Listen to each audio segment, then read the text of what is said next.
Good evening. May I ask you to take your seats, please, so we may begin.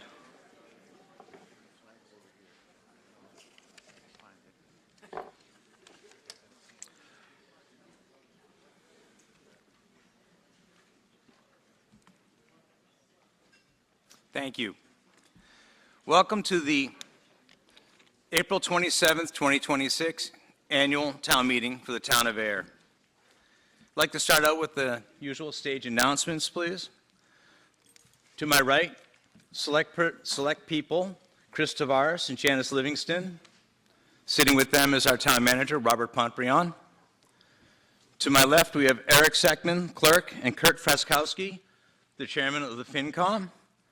Our town clerk, Susan Copeland, to my left. And Carly Antonellis, our assistant town manager, is sitting down in the front row.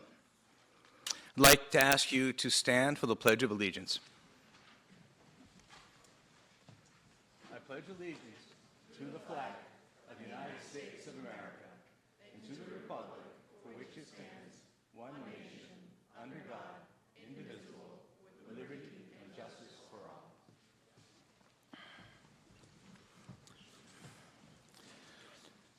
A tradition at our spring town meeting is to take a moment for the people who served the town and who passed away in the previous year. Chief Paul J. Farley, Mary L. Guthrie, Richard C. Lombardo, Judith A. Pinard, David L. Bremer, and Gene P. Stevens. I'd also like to ask the Assembly for a moment of silence, please, in honor of Mr. Tom Copeland. Mr. Tom Copeland, who passed away unexpectedly this morning. He is the father of Select Board member Sean Copeland and the father-in-law of our town clerk, Susan Copeland. Our thoughts and prayers are with the Copeland family during this time.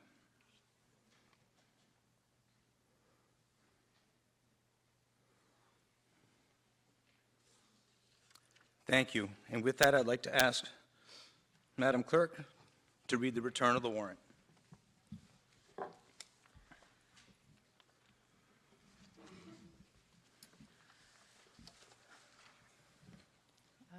Town of Ayer, Annual Town Meeting Warrant, Ayer Shirley Regional High School Auditorium, 141 Washington Street, Ayer, Massachusetts, 01432.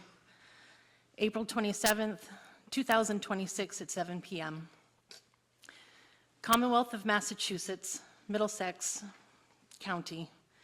Greetings. In the name of the Commonwealth of Massachusetts, you are hereby directed to notify and warn the inhabitants of the town of Ayer qualified to vote in town elections and affairs to meet in the auditorium of the Ayer Shirley Regional High School located at 141 Washington Street, Ayer, Massachusetts on Monday, the 27th day of April 2026 at 7 o'clock in the evening, then and there to act on the following articles. Hereof, fail not and make due return of this warrant with your doings thereof to the town clerk before the date appointed for said meeting. Given under our hands the 7th day of April, AD 2026. Janice L. Livingston, Chair. Christopher E. Tavares, Vice Chair. Sean C. Copeland, Clerk. A true copy attests Susan E. Copeland, Town Clerk, on April 10th, 2026. As directed in the foregoing warrant, I have this day posted 3 attested copies in 3 public places, one of which was the Town Hall at least 7 days before said meeting, all as herein directed. Samuel A. Goodwin, Jr., Constable, dated April 10th, 2026. Thank you, Madam Clerk. A couple more housekeeping points. The limits of the floor for this evening's meeting are the red seats down below. If you are here to observe the meeting, please sit in the back. Other registered voters are members of the town meeting. Other individuals who are admitted to the floor are town department heads, town council, and town employees who have business at today's meeting. I also neglected to introduce Attorney Mark Rich, who sits down here in the front, who's our town counsel.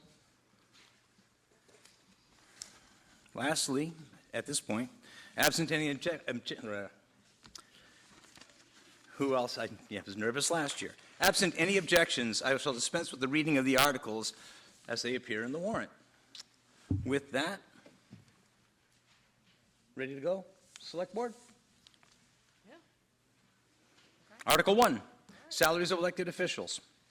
Mr. Moderator, Ms. Livingston. I move that the town vote to fix the salary and compensation of elected officials of the town of Ayer as contained in Article 1 and printed in the warrant. Moved and seconded. Do we have any discussion on this article? Seeing none, all in favor? Aye. Opposed? Motion passes. Thank you. Article 2, Mr. DeVars. I move that the town vote to raise and appropriate the sum of $40,063 to fund the first-year cost items of the collective bargaining agreement between the town of Ayer and the Ayer Town Hall Clerical Union, AFSCME 93, is contained in Article 2 and printed in the warrant. We've moved and seconded. Thank you. Any discussion? Seeing none, all in favor? Aye. Thank you. Article 3, Ms. Livingston. Mr. Moderator, I move that the town vote to raise and appropriate the sum of $20,720,080 to fund the FY 2027 omnibus budget as contained in Article 3 and printed in the warrant. Seconded. Moved and seconded. Thank you. Previous years, I have read the categories.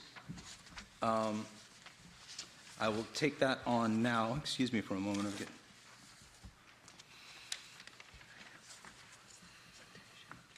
Huh.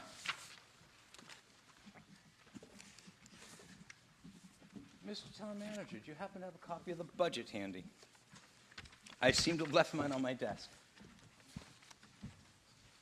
Do you need this? Oh, no, this is Air Shirley Regional. Sorry.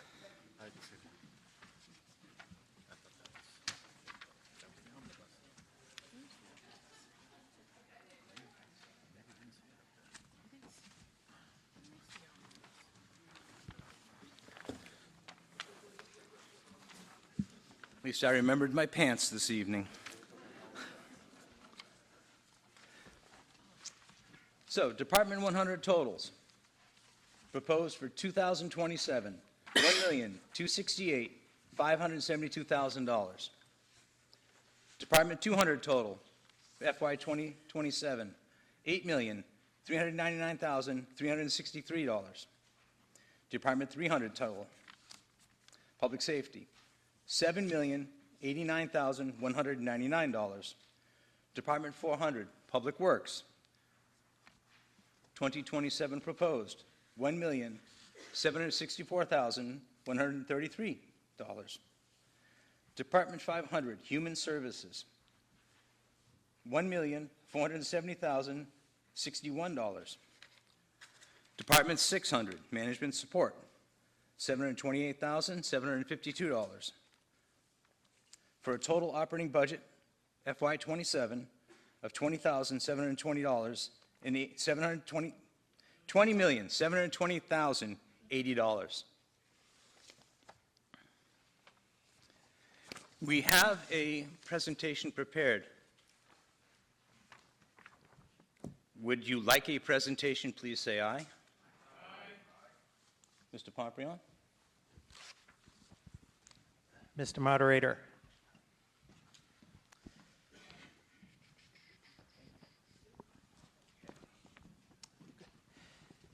Good evening. Before I provide just a very brief overview of the FY27 budget, I just want to take this opportunity to thank all of the town department heads, town employees, the select board, the finance committee, all of our town boards and committees, and you, the residents, for all of your support and contributions over the past year with the development of the FY27 budget. It is truly a year-long process, and it is truly a collaborative effort from many folks involved that culminates in the town meeting tonight.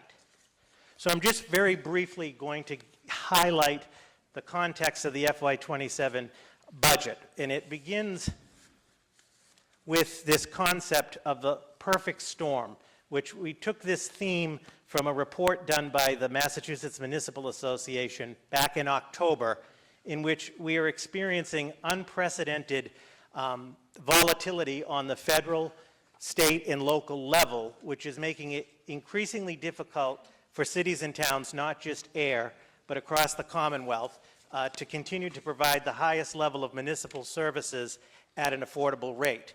On the federal level, you have unprecedented ongoing volatility between previously there was a government shutdown, there were economic impacts of tariffs, lingering inflation, an unknown status of federal grants. On the state level, there's been rising costs and sluggish state aid on the state level, loss of grants and aid, and ongoing health crisis on the state level. And on the local level, the sustainability of the omnibus budget increases. Our historic average has been about 4.8% each year, and we ideally want to get those increases more into the 3.5% range. Health insurance increases, they started out as high as 25% back in November, which would have been almost $1 million impact to the budget. Fortunately, it ended up being around 6%. Our debt service on capital projects, the closure of the Neshoba Valley Medical Center, which will have impacts on tax revenue, ongoing stress to our emergency response system, and taxpayer and voter fatigue with respect to rising costs and spending. So in this context of the perfect storm, we had our work cut out for us, but I'm pleased to report that as of tonight, not only will we be in good shape for FY27, but looking ahead. Why is that? The town of Ayer is in a strong position of fiscal stability and financial strength. Last year alone, out of the 17 towns in this region, Ayer was only one of 3 that did not require some type of budget override to balance the budget. Our free cash last year was just over $2.9 million. Our stabilization fund balance as of June 30th is $4.4 million. Capital stabilization at $6.1 million. These are our reserves, which we've spent the last 10 years building up. Our 2025 Standard & Poor bond rating is a AA2, which is the second highest rating you can get. It's done by a third-party professional entity that points to a very strong local economy, strong management with good financial policies and practices, and healthy reserves. Our responsible and sustainable budget does not just come out of the cloud or from what somebody thinks, but is rooted in our financial policies, which are the custodians of are the Finance Committee and the Select Board. And in this document, we have 4 major goals of our financial policies. One is quality municipal services on a cost-effective basis, financial resources to sustain those levels, and allow responses to changes in the economy, and to provide a roadmap for the future. From my perspective as the town manager, with the department heads being responsible for putting together the initial budget, my perspective for FY27, our goal was to maintain current quality and levels of municipal services, maintain our fiscal reserves, have minimum reductions to municipal services, proactively develop a budget to weather this perfect storm, identify budgetary savings and efficiencies that translate into taxpayer savings, working with the Ayer Shirley Regional School District, which you'll hear from Dr. Render momentarily in another article, and from Dr. Denise Pigeon from Neshoba Valley Tech, to make sure our school assessments are sustainable and to position us for a strong position moving forward.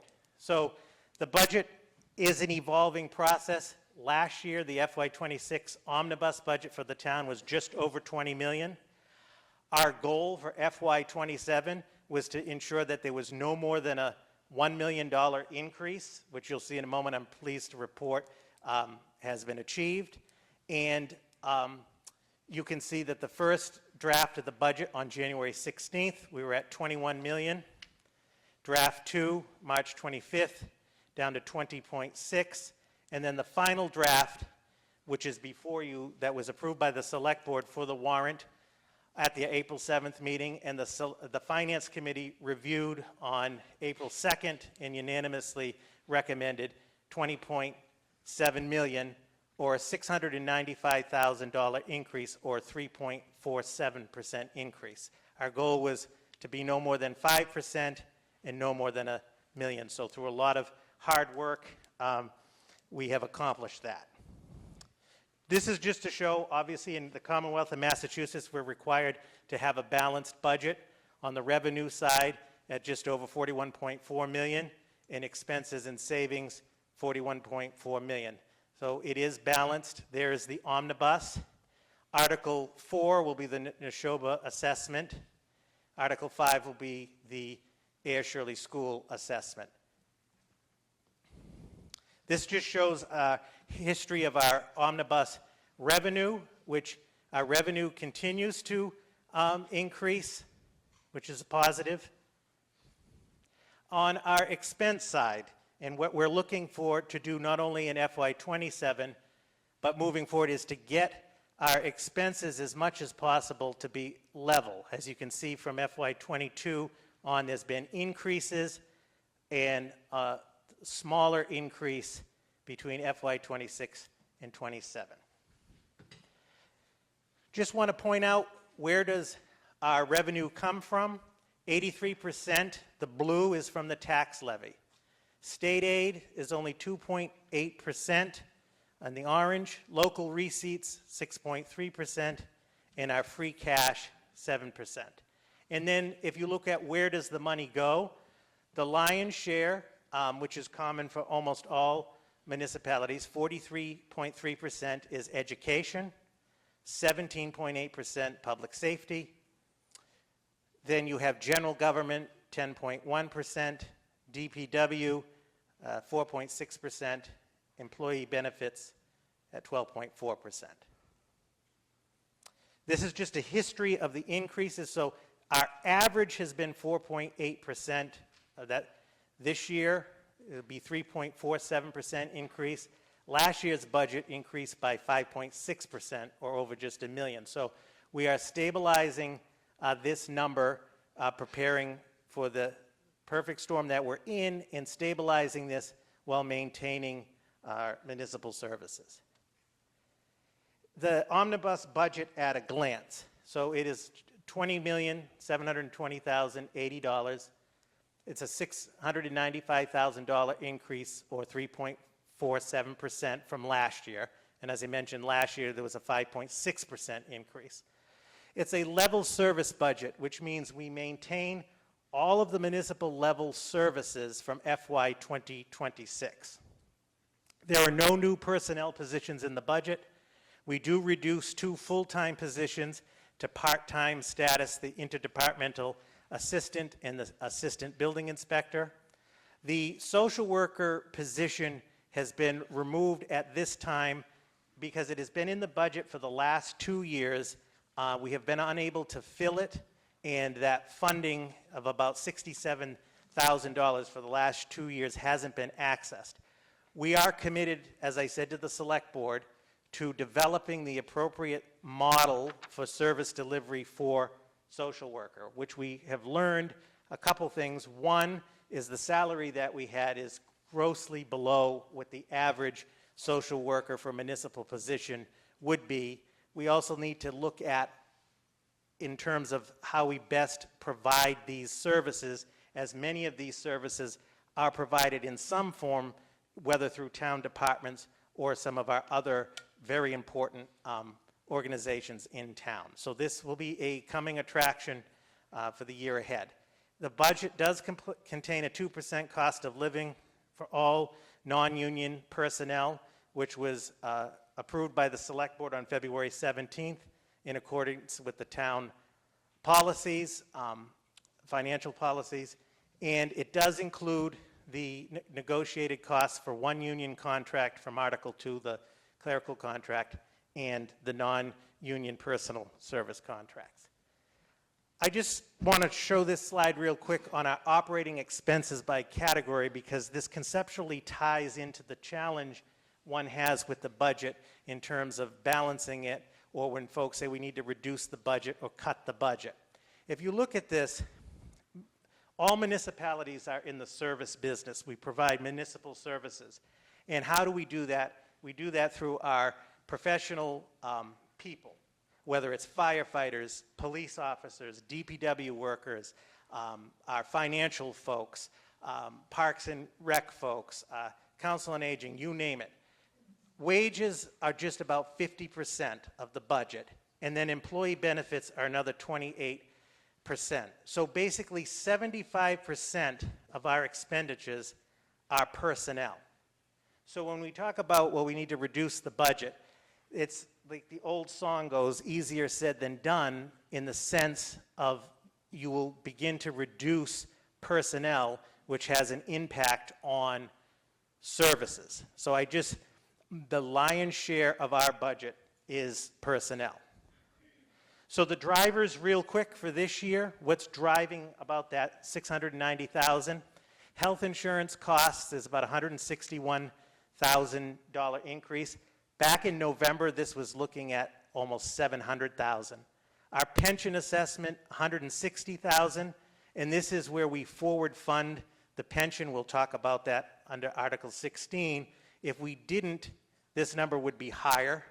Our debt service is $69,000, and I do want to give a shout out to the finance manager, Barbara Tierney, and all of the departments that have capital in the financial team.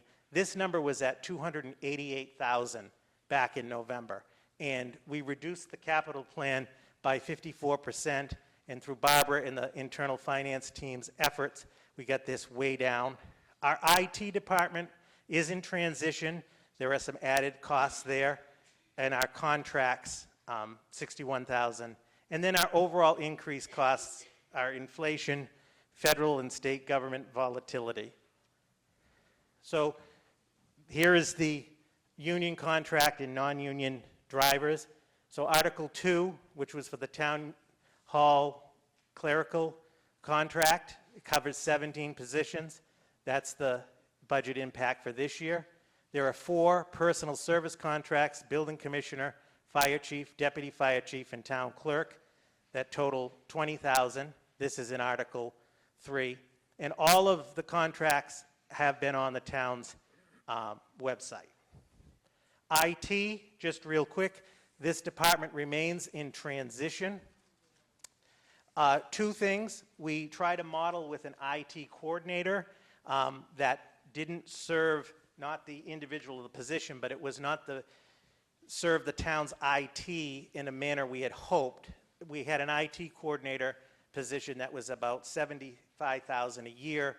Our new IT manager, there's been an increase for that salary, as well as another $30,000 for IT services, including mandatory upgrades to our technology. We're moving all of the servers to the cloud, and the issues of ongoing IT security.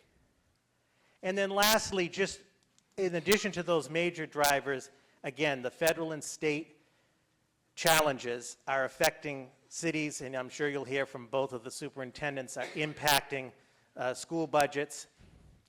Ongoing lingering inflation, health insurance and health care costs. Recently, energy and fuel cost surges. When we put this all together, prior to February 28th, fuel was one of the saving graces in energy on the inflation front. That's no longer the case. Unfunded mandates. And then again, we do understand that taxpayers and voters, they're tired with taxation and spending, and you're feeling all of these same pressures at your tables. So, Mr. Moderator, that's just a brief overview. I thank you, and I thank town meeting for your time and attention.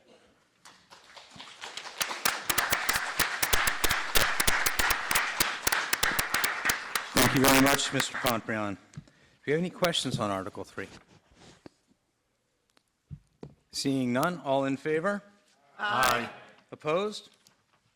Article passes. Article 4, I forgot who's next. Mr. Moderator, Thank you. I move that the town vote to raise and appropriate the sum of $1,181,661 to fund the fiscal year 2027 assessment for the Neshoba Valley Technical High School as contained in Article 4 and printed in the warrant. Seconded. Moved and seconded, and we have a, thank you, Dr. Pigeon's already ready to go. Dr. Pigeon, please. Good evening. This is always my first challenge, whether or not I can see over the podium. As the moderator mentioned, my name is Denise Pigeon, and I'm happy to be serving as the superintendent of Neshoba Valley Tech. I'm joined this evening with Chris Prale, the Ayer representative on the Neshoba Valley Tech School Committee.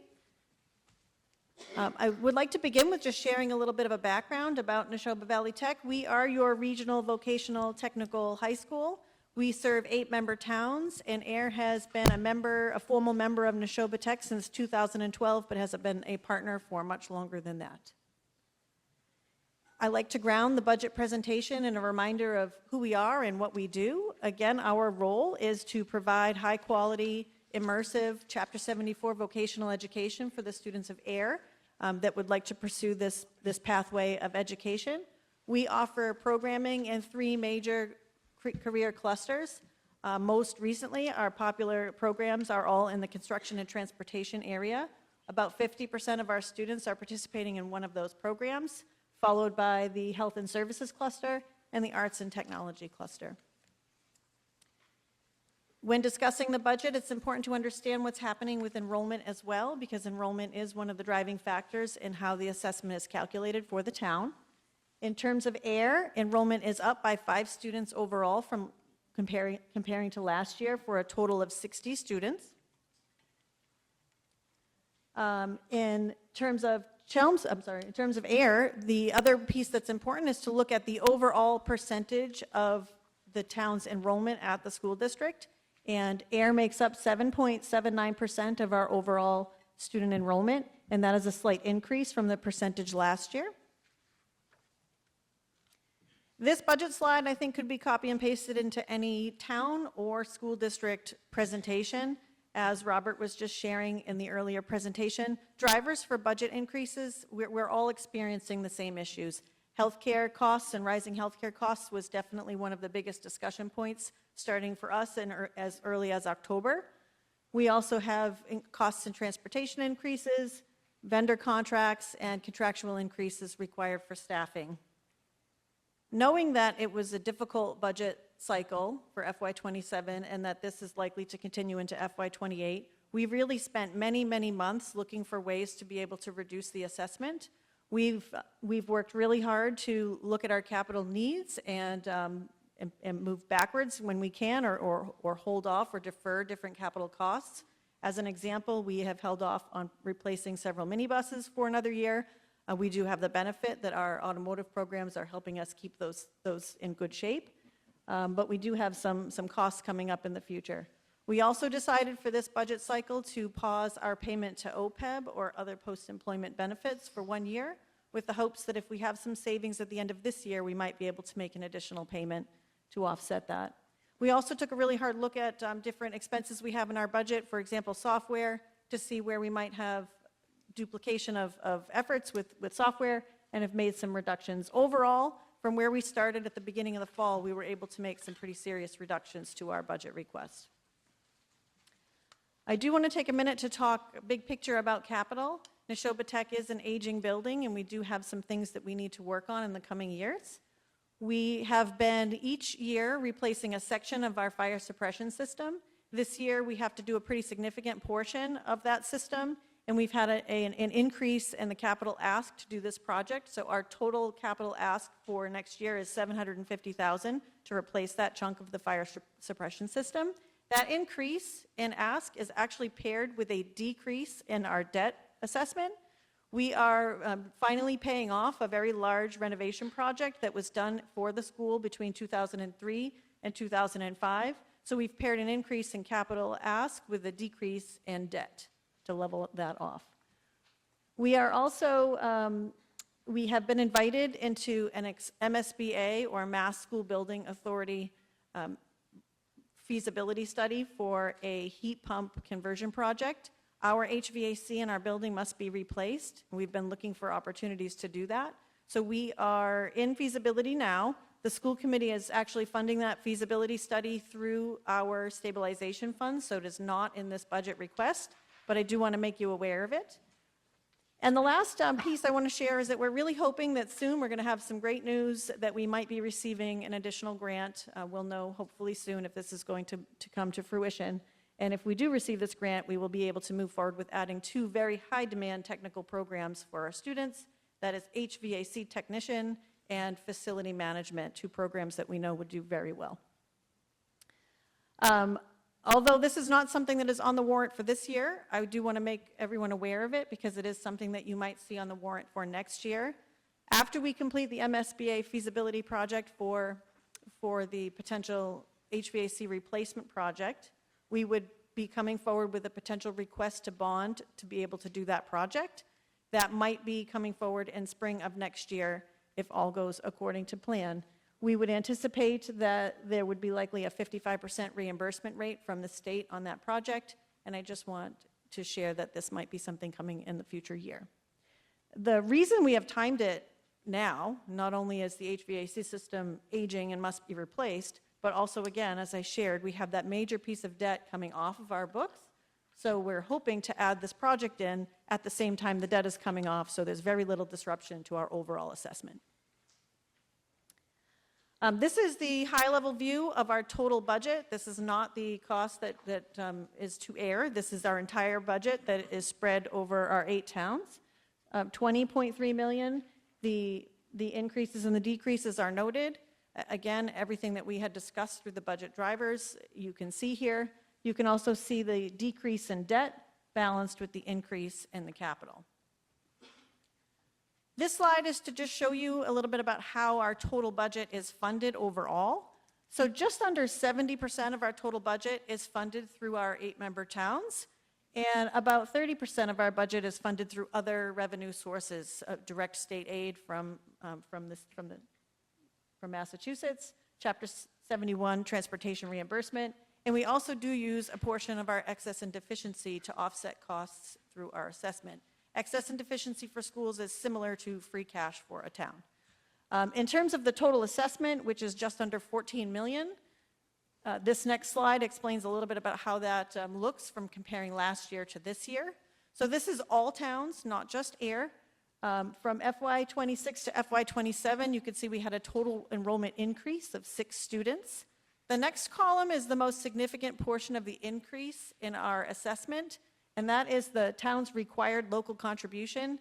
We do not calculate this number. This number is calculated by the state and as part of the state's funding formula. So our total increase is significant in that RLC category. We have had no increase in additional ask from last year, and you can see overall transportation costs are slightly declining based on changes in student need. And you see that capital is increasing, balanced with, again, the decrease in debt. We've tried to have a strategy with that balance.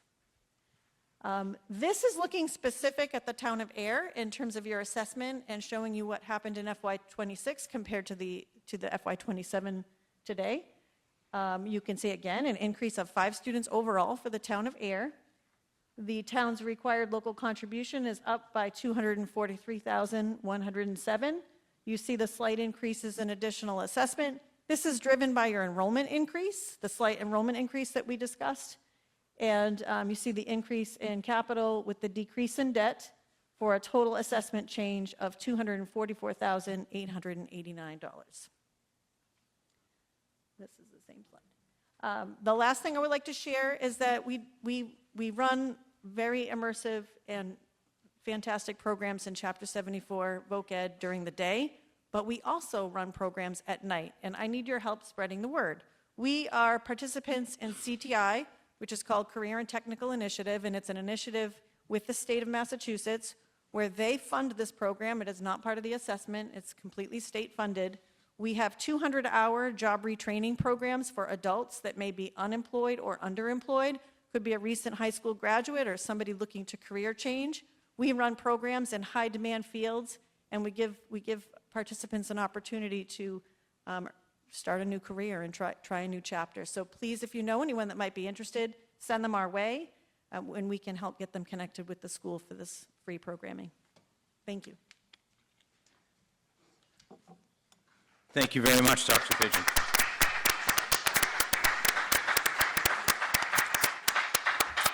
Do we have any questions from the Neshoba? Seeing none, all in favor of Article 4, please say aye. Aye. Opposed? Article passes. Thank you. Article 5, Mr. Moderator, Ms. Livingston. I move that the town vote to raise and appropriate the sum of $15,116,953 to fund the town's FY 2026 assessment for the Ayer Shirley Regional School District, and to raise and appropriate the sum of $1,080,339 to fund the town's portion of the Ayer Shirley Regional High School building and Fields Project debt service as contained in Article 5 and printed in the warrant. Seconded. Moved and seconded. Thank you. I believe we have a brief presentation. Thank you. Good evening. My name is Adam Renda. I'm the superintendent of Ayer Shirley Regional School District.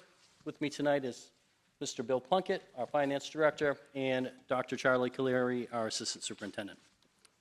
Before Bill presents and really gets into the numbers, I wanted to walk everyone through what is driving our current fiscal pressure on the district.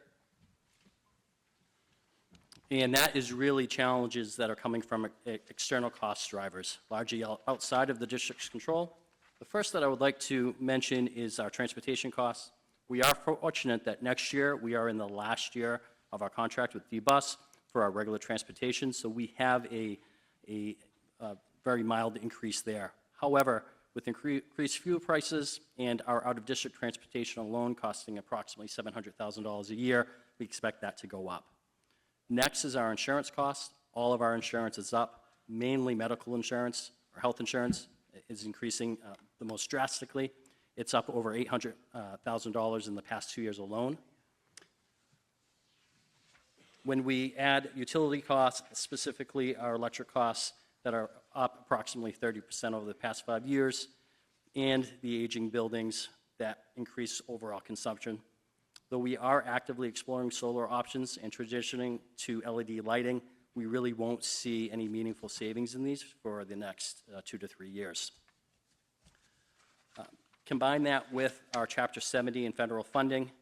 While we're not seeing a decrease in Chapter 70 funding, we are what is considered a minimum aid district, which means that we receive the lowest increase the state provides. This increase, as you probably are well aware, is not keeping pace with rising cost. This is the state shifting the greater share of the burden to cities and towns, which are facing the same fiscal pressures. We are expecting also a decrease in our federal entitlement grants. Right now, we are expecting a 5% decrease in this, though this is not set in stone. What is worrying us more about our federal funds is not that we are going to have a decrease, but how and when we will receive them. We are not sure who is going to be giving us this money because there may not be a Department of Education by the time the next fiscal year begins. We also have fewer offsets that we have relied on in the past. So we have relied on one-time funds in the past to help decrease the assessments for the cities, for the 2 towns. We have used things like circuit breaker, which is special education reimbursement given by the state, and excess and deficiency funds in prior years. And we will be using some of these funds this year. However, they are no longer available at the same level that they once were. We are also narrowing our capacity in managing additional competitive grants. The district has done a very, I think, successful job in securing federal grants, competitive grants. In the last 3 years, we've brought in well over $1 million, but we're really at the point where if we apply for new competitive grants, we will have grants competing with grants, which does not make us a very suitable applicant. All of this limits our ability to help bring the assessments down like we try to do each year. So really what we're looking at collectively is rising costs with constrained revenue growth and fewer offsets available. I want to be clear that the budget that we're presenting tonight includes approximately $700,000 to $1 million in reductions already. So in closing, before Bill gets to actually really show you the numbers, This is not about any new initiatives or expanding any programming. What you're going to see tonight is what we need to maintain the services that we are already providing to students. Costs are rising faster than revenue, and this is what is driving the assessment that you're going to see tonight. Thank you.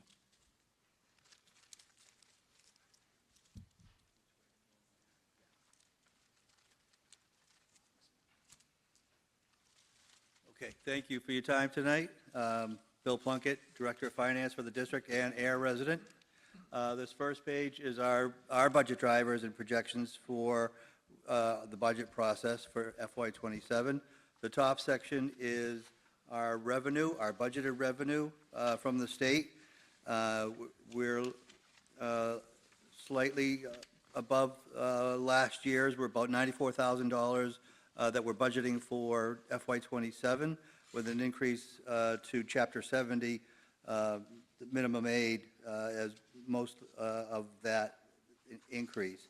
The middle section is our drivers in descending order and to the general fund impact.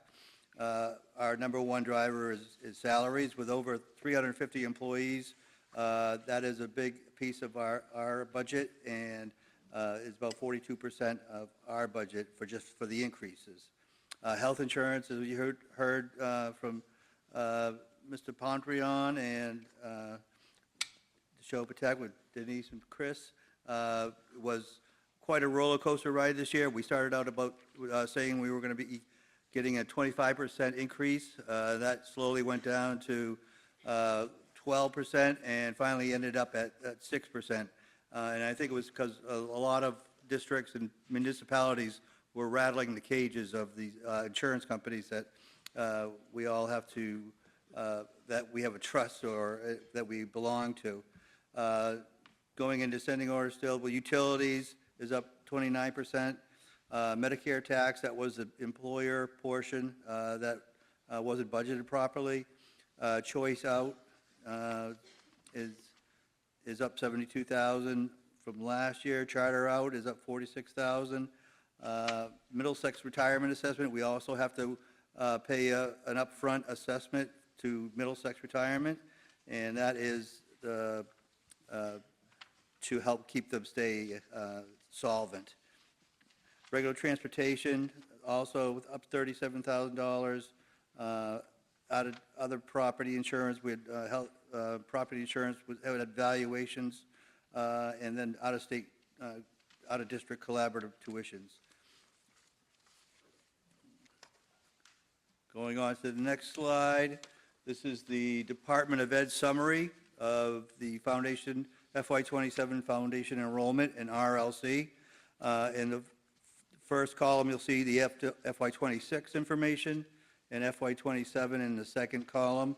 The district has a reduction of 65 students in enrollment, 88, minus 88 to Ayer, and an increase of 23 for Shirley. And that affects the RLC calculation. For Ayer, the RLC is set at $11,283,655, which is $647,951 over last year. So even though the enrollment is down, there is still, Ayer is still able to pay what the state is seeking for RLCs for the district. The next one is the contribution side by side with Neshoba Tech. The top four rows are last year's information, and the bottom rows are this year's information, with Ayer having 953 students going to Ayer Shirley and 60 students going to Neshoba Tech. And you can see all over to the right, for a grand total of 1,013 students. On row 8, you'll see the required local contribution for Ayer Shirley at $11,283,655, and Neshoba Tech at $1,038,844. So those are the two school districts that Ayer is members of.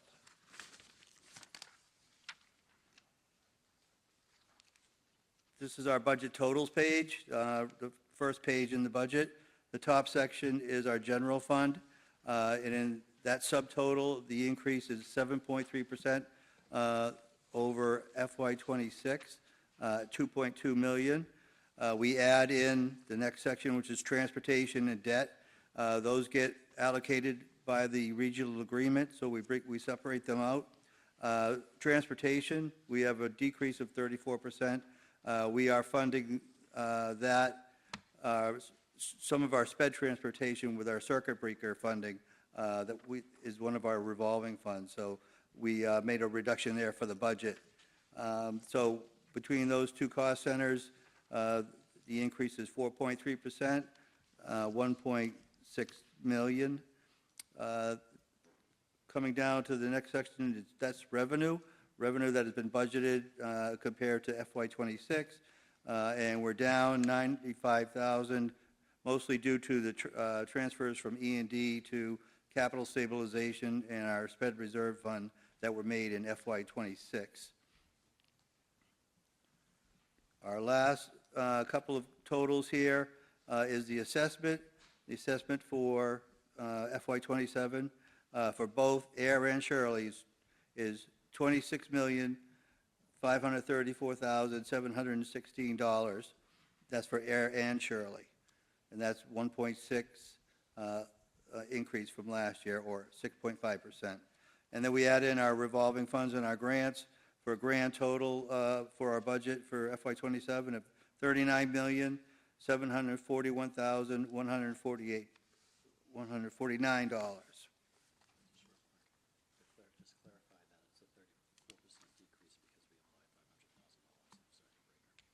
Right here? Yeah, I said, okay. Yeah, Dr. Rinder was saying that we reduced the budget by 500,000 from circuit breaker funds to take care of our, to reduce the sped transportation for FY '27. That was one of our reductions that we made. And the total of all funds, $39,741,149. And the assessment, line number 1 is the required local contribution as determined by the state. Row 2 is the amount that Ayer and Shirley pay above the required local contribution. And then we have the transportation, which is broken out, and that is allocated by the regional agreement, which is a 5-year rolling foundation budget enrollment. So over 5 years, it softens it out and takes out the hiccups that you could have along the way.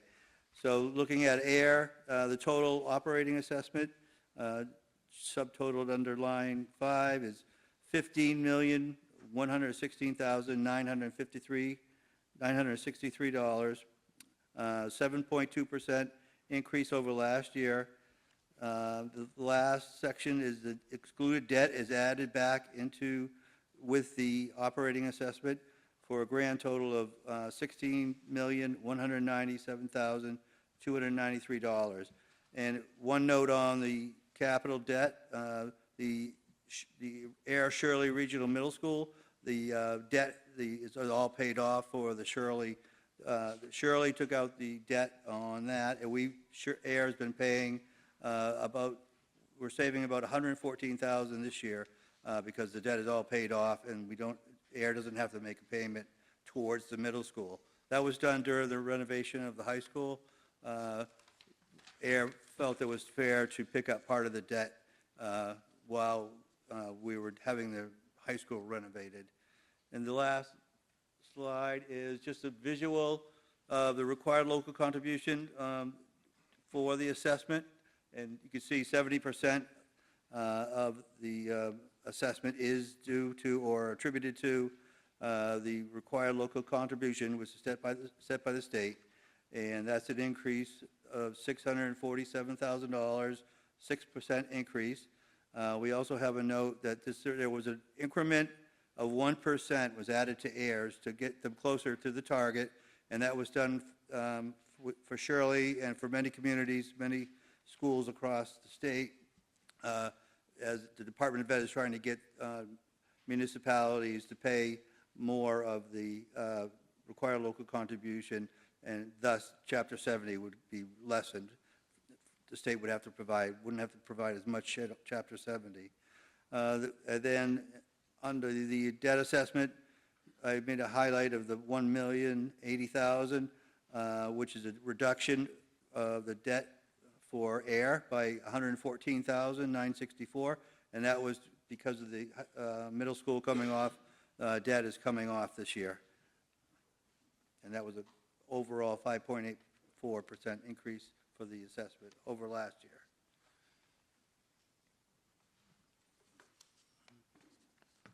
And that presentation, Mr. Moderator. Thank you very much for the presentation. Do we have any questions?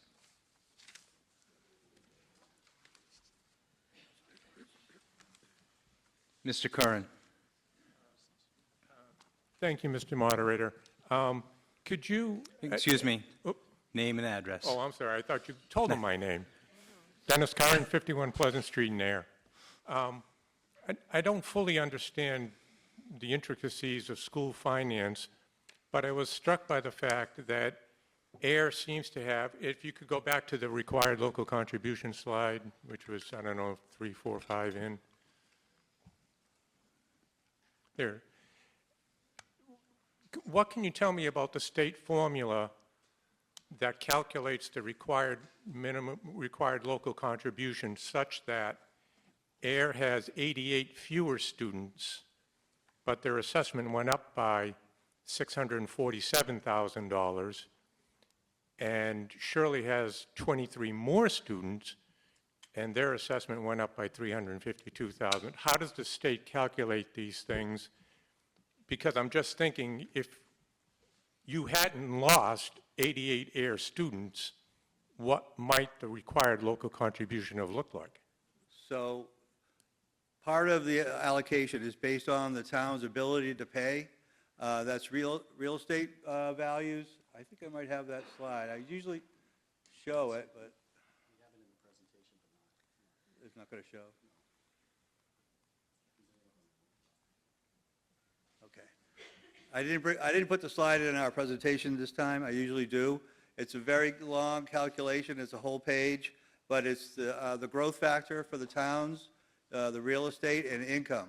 And also, enrollment does play a factor, but still Ayer has quite a few more students overall going to the district.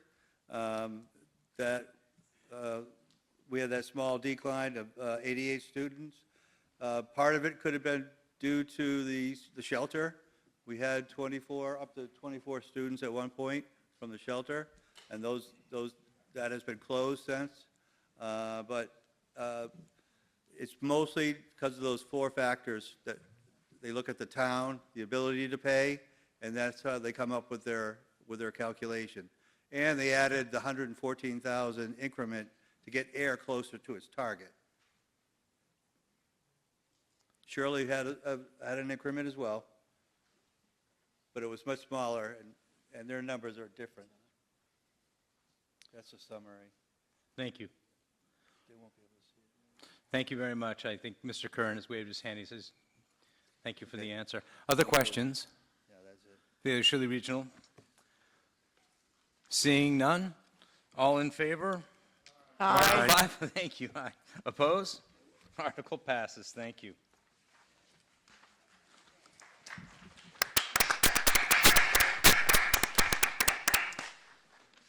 Articles 6 through 10, we're going to take as a consent article, the enterprise funds. Mr. Moderator, Mr. Tavares. I move that the town vote items 6 through 10 with dollar value amounts as printed in the warrant. Seconded. Moved and seconded. Any questions?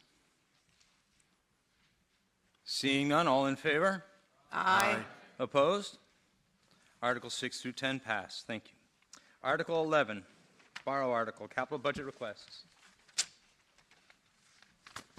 Mr. Moderator, Ms. I Livingston. move that the town vote to authorize the treasurer with the approval of the select board to borrow the total sum of $2,549,671 for the purposes of funding the equipment, services, and projects and all costs incidental or related thereto, and to authorize the treasurer with the approval of the select board under and pursuant to Mass General Law, Chapter 44, Section 7 and 8, or any other enabling authority to issue bonds or notes of the town therefore contained in Article 11 and printed in the warrant.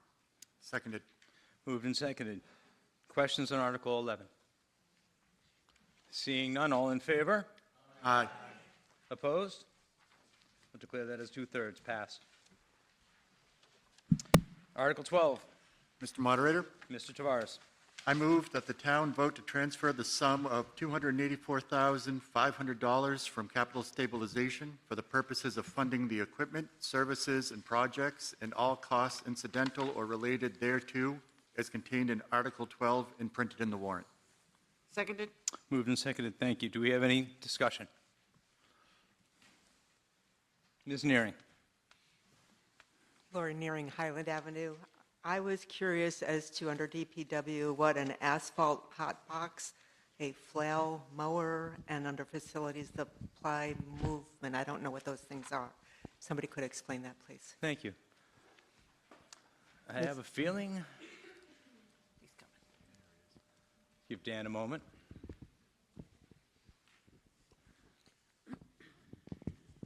Dan Von Skelquick. Hi, yeah, Dan Van Skelquick, Public Works Director. I think I do have a couple slides if you want to put the first one up on the hot box. Yep, that's the facilities.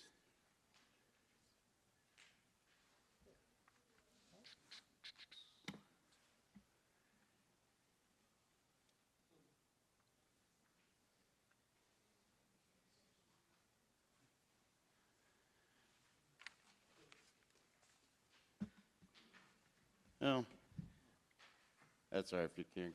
Oh, give I'll give her Samantha a another moment. minute. All right.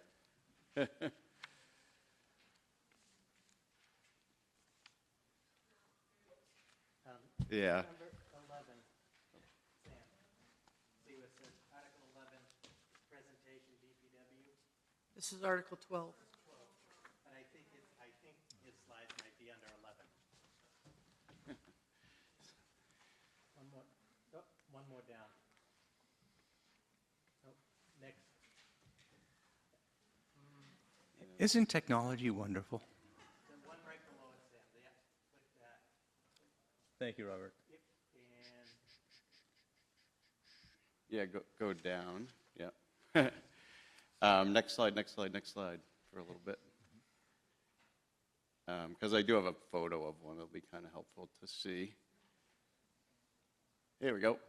Yeah, asphalt hot box. So many communities around here use this, and so in the winter time especially, and in colder periods, when we're out doing patching, hot mix asphalt patching, we end up losing about half of the load we're doing just because the asphalt cools so quickly. So this is very useful those times of year, as well as being able to, you can keep the asphalt hot for a long period of time. So if we had to take breaks or if we wanted to get the mix a day before and keep it warm, we can do things like that. So it's a common tool in the highway departments, and it'll save us some money in the long run when we don't discard the loads and use all the asphalt we purchase. So we use that for our excavation and patches in town. The next item is the flail mower attachment. If you can hear me. So the flail mower attachment is used to mow the sides of the right-of-way, and so branches that are overhanging, you can get to grass, like in the photo shown here, in awkward areas.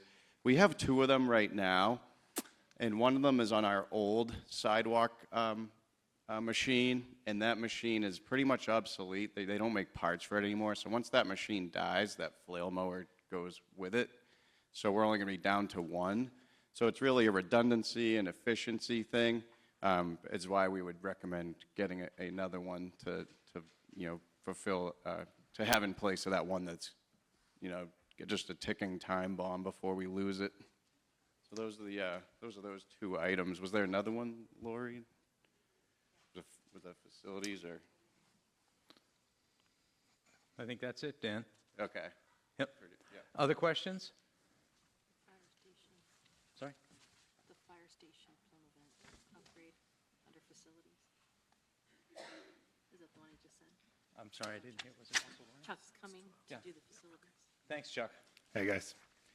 So the Pomo vent is simply an exhaust system for the fire station vehicles to exhaust the air out while they're in the garage up there.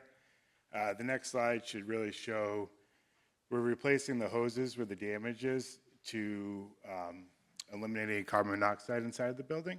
And then the next slide will show the cost at about $32,000 to complete the repairs we need.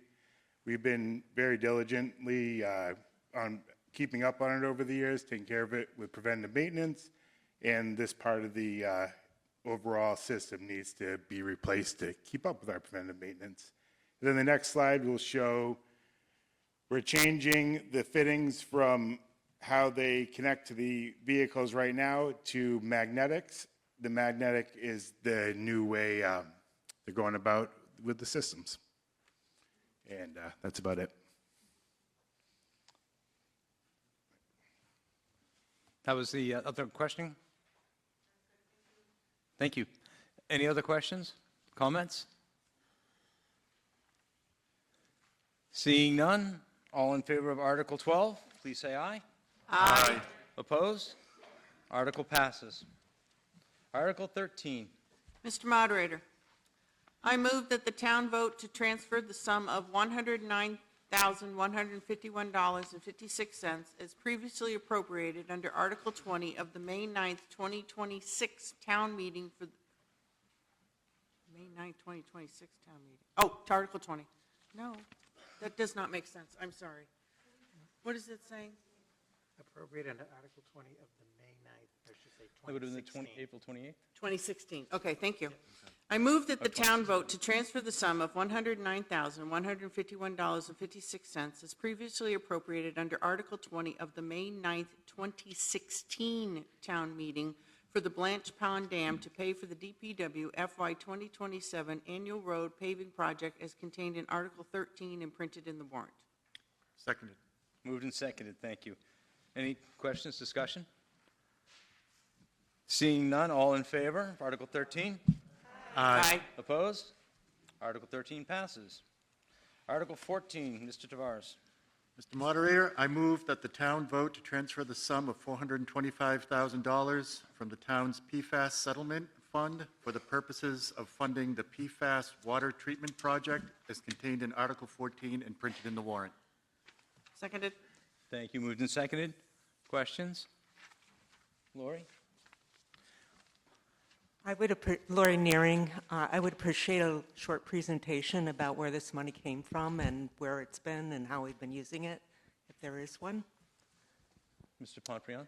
Mr. Moderator, through you to Ms. Nearing's question, we don't have a formal presentation on Article 14, but I will offer the following. The town of Ayer currently is involved in various lawsuits against PFAS manufacturers. And as those lawsuits in most cases are settled, the town receives settlement funds. And those settlement funds go into a PFAS settlement fund, of which the current balance is $1,838,428.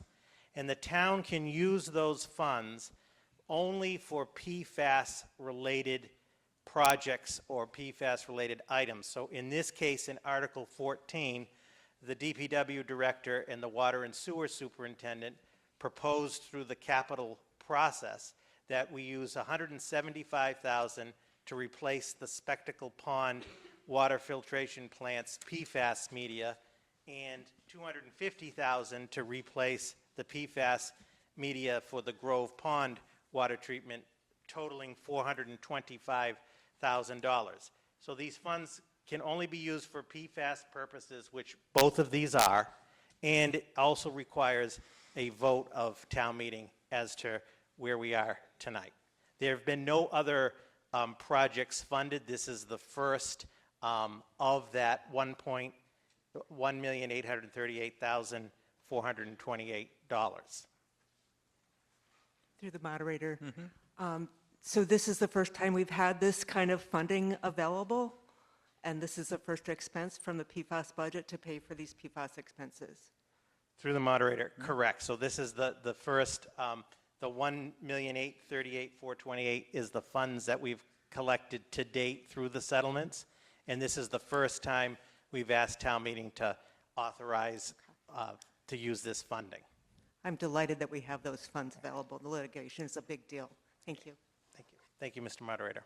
Thank you, Mr. Pontbriand. Any other questions or comments? Seeing none, all in favor of Article 14, please say aye. Aye. Opposed? Article 14 passes. Article 15, Mr. Moderator, Ms. Livingston.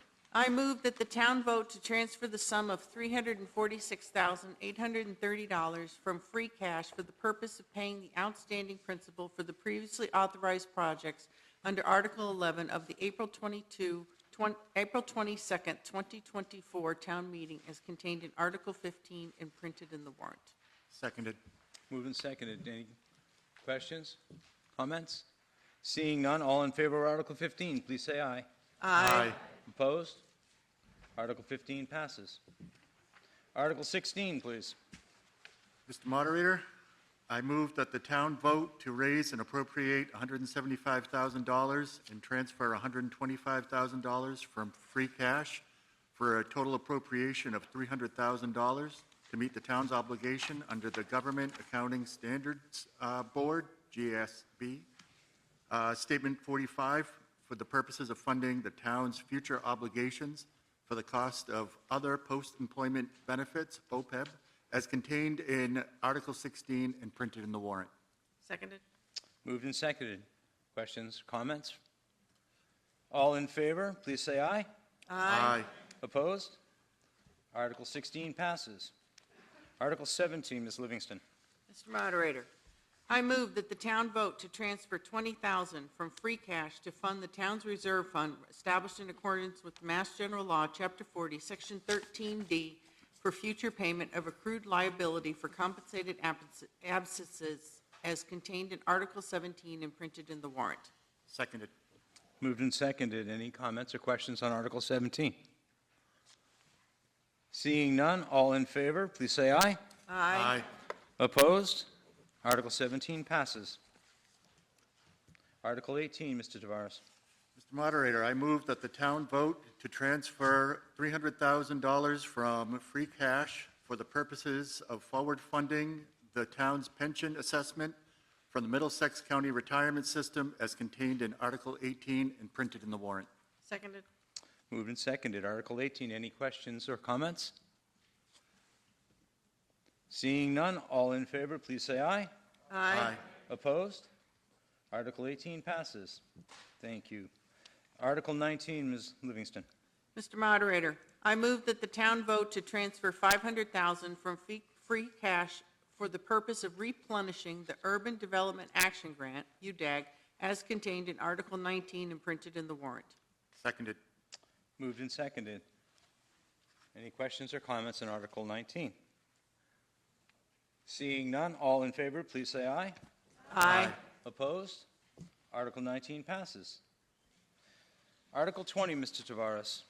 Mr. Moderator, I move the town vote to transfer $1,620,680 from free cash, with $620,680 to be credited to the stabilization fund and $1 million to be credited to the capital stabilization fund as contained in Article 20 and printed in the warrant. Seconded. Moved and seconded for Article 20. Any questions or comments? Seeing none, all in favor of Article 20, please say aye. Aye. Opposed? Article 20 passes. Article 21. Mr. Moderator, I move that the town vote to establish the FY 2027 spending limits for the town's authorized revolving funds as contained in Article 21 and printed in the warrant. Seconded. Moved and seconded, Article 21. Any? Yes, please, if you might want standing at a microphone. Ms. Nearing, please. Laura Nearing, $30,000 for the July 4th fund. Could somebody please tell us what is planned with that money? Mr. Moderator, Mr. Pontbriand. through you to Ms. Nearing's question. So Article 21 contains all of the revolving funds of the town. And each year, town meeting has to vote to set the limits. So the limits, the maximum amount that could be in each of the funds. Or if there are any changes to the fund limits, which there are no changes from last year. The 4th of July fund has a maximum expenditure limit of $30,000. There's $16,000 in that fund at this time. So that would be eligible to be used towards 4th of July activities. Mr. Moderator, does revolving fund mean that the money is going to be reimbursed by money that is made during those events? I'm not clear what revolving fund means. I want to have the expert explain through the Ms. moderator. Tierney, please. Town accountant for that, she's better than I am, but, so yeah, revolving fund Excuse me, means- Barbara? Yep. Please identify yourself. Barbara Tierney, the finance manager for the town of Ayer. Can you stand closer to the microphone, please? Sure. Is that better? Yeah. Okay. So yeah, generally a revolving fund means they have some sort of income projection that is funding the revolving account. So this sets a budgetary maximum that they can spend during the year, but it doesn't mean they necessarily have that amount to spend in the revolving account. They have to use whatever identified form is created for each individual revolving fund to produce those funds. So there's no taxpayer funds. Understood. Are we including fireworks this year? I think that's out of the scope of, that's out of the I was scope wondering of what this the money's article being used for. at this point. Mr. So, Pompliano? Mr. Moderator, through to Ms. Nearing's question. So this article is just the funds. As of right now, there are no definitive plans for the 4th of July that I'm aware of. So what we're asking tonight on all of these funds is town meeting to authorize those limits. And we could have up to 30,000 in the 4th of July fund. Right now, there's about 16,000. Got it. Thank you. Thank you. Over here, please. Duncan Brown, 47B Longview Circle. Can I have some details, please, of the fire alarm fund? What are some of those functions? Is that you, Chief? Chief Johnston, please. Thank you, Mr. Moderator. Tim Johnston, Fire Chief. So in that particular case, if you noticed on some of the buildings, such as the building we're in now, we have a fire alarm box that is affixed to the building.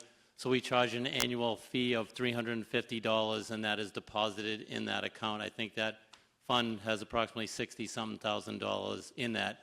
And what we do with that money is we put it back into infrastructure, because many of the fire alarms are connected by overhead wire that goes from pole to pole. So the bulk of that money just goes back into, making sure that system is up and working. So this is mostly for municipal buildings and the fire alarm system that's It could be throughout town? municipal or private. It's the fire alarm that is connected to the building, and we established a fee, decades ago, so it goes towards the maintenance of that. As we go deeper into the future here, some of them are going to radio boxes, but many of our fire alarm connections are still by overhead wire, which is fairly, it costs, to maintain that. We had people out this weekend taking care of a problem, so, yeah, but it all goes back into that fire alarm. Okay, a follow-up question on the Youth Works Fund. Can we have more details on that? Yes, we can. Just give us a moment. Mr. Moderator, Yes. I believe the DPW director. Thank you. Director Von Skalkwyk again.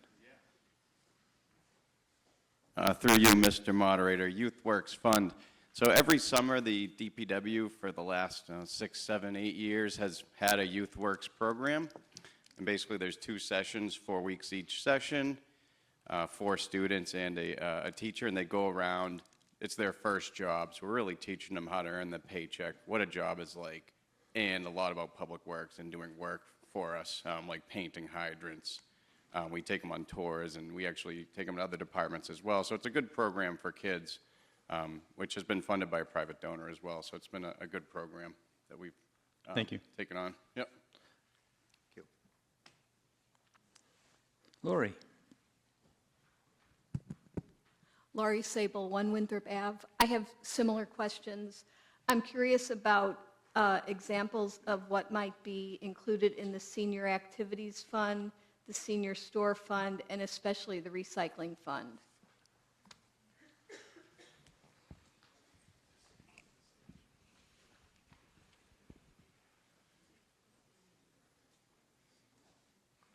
Katie Petrossi? Hi, Katie Petrossi, Senior Center Director. The Senior Activities Fund is the revolving fund that revenue comes in when we plan an event.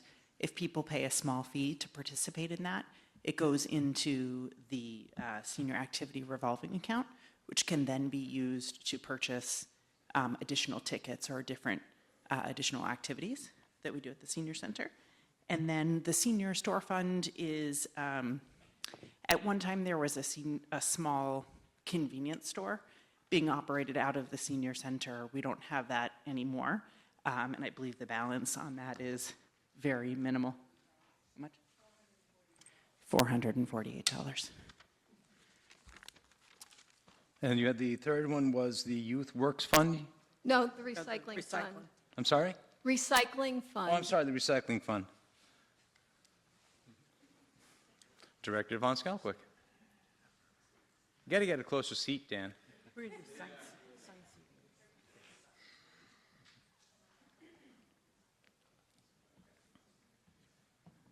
Yeah, so the recycling fund, so this is one I don't really use that often, but right now there's only $1,300 in it, as I just heard from the town accountant. But there are, like up at the transfer station, donations for clothing and fabrics and things like that, which do go into the fund, and it can be used toward recycling purposes, such as the recycling committee if they needed materials for a cleanup day or something like that, it's my understanding. Yeah. Okay, thank you. Thank you. Other questions? Seeing none, all in favor of Article 21, please say aye. Aye. Opposed? Article 21 passes. Article 22, Mr. Moderator, Mr. Tavares. I move that the town vote to raise and appropriate the sum of $20,000 for the purpose of funding the aquatic weed control program for the town's ponds as contained in Article 22 and printed in the warrant. Seconded. Moved and seconded. Any discussion? Ms. Nearing. Lori Nearing. This is the same amount of money we've been voting on every year, so I'm curious as to whether the weed problem over the last, say, 5 years is increasing, decreasing, or staying the same. And I believe we asked this last year, if information is going out to the public so that we're not using fertilizers and other things that increase the weed problem because the runoff ends up in the ponds and we're fertilizing the weeds in the ponds and spending money every year Where? to get rid of them. So if somebody could please address that, I'd appreciate it.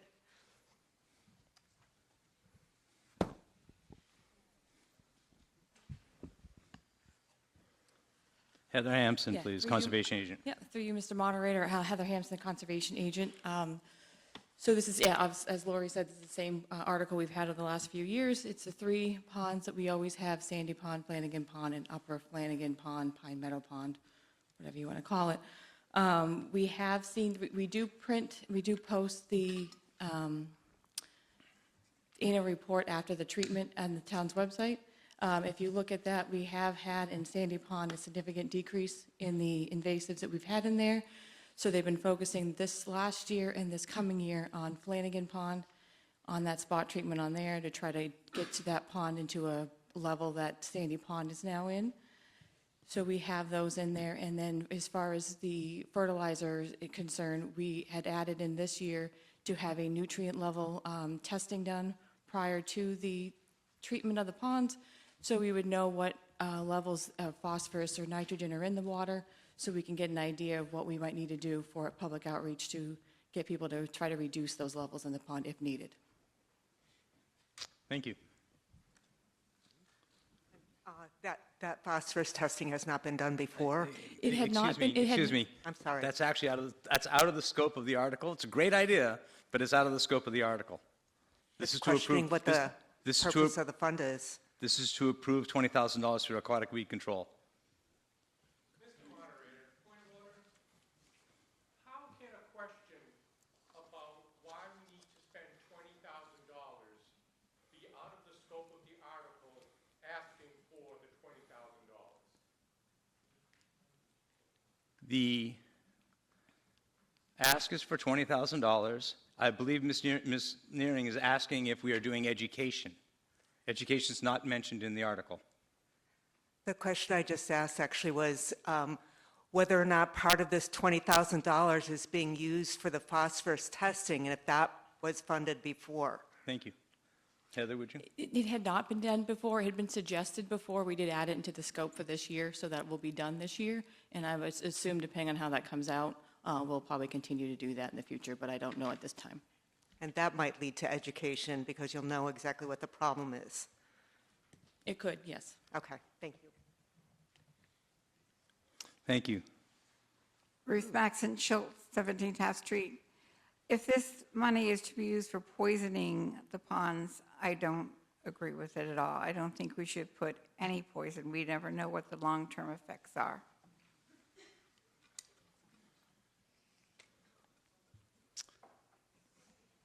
Other comments or questions? Seeing none, all in favor of Article 22, please say aye. Aye. Opposed? Article 22 passes. Article 23. Mr. Moderator, I move that the town vote to appropriate the estimated FY 2027 community preservation funds as follows. $51,333 to meet the administrative expenses and all necessary proper expenses for the Community Preservation Committee for FY 2027. $102,667 for reserve for acquisition, creation, and preservation of open space, including land for authorized recreational use. $102,667 oh, that's written there. No, for acquisition, preservation, restoration, and rehabilitation of historic resources. $102,667 for reserve for acquisition, preservation, and support of community housing. $667,336 for the undesignated fund balance as contained in Article 23 and printed in the warrant. Seconded. Moved and seconded, thank you. Any discussion on Article 23? Seeing none, all in favor of Article 23, please say aye. Aye. Opposed? Before we get a vote on that, we need a report from the Community Preservation Committee. I do have a presentation. I'm sorry. That's okay. No problem. Thank you, Mr. Moderator. Oh.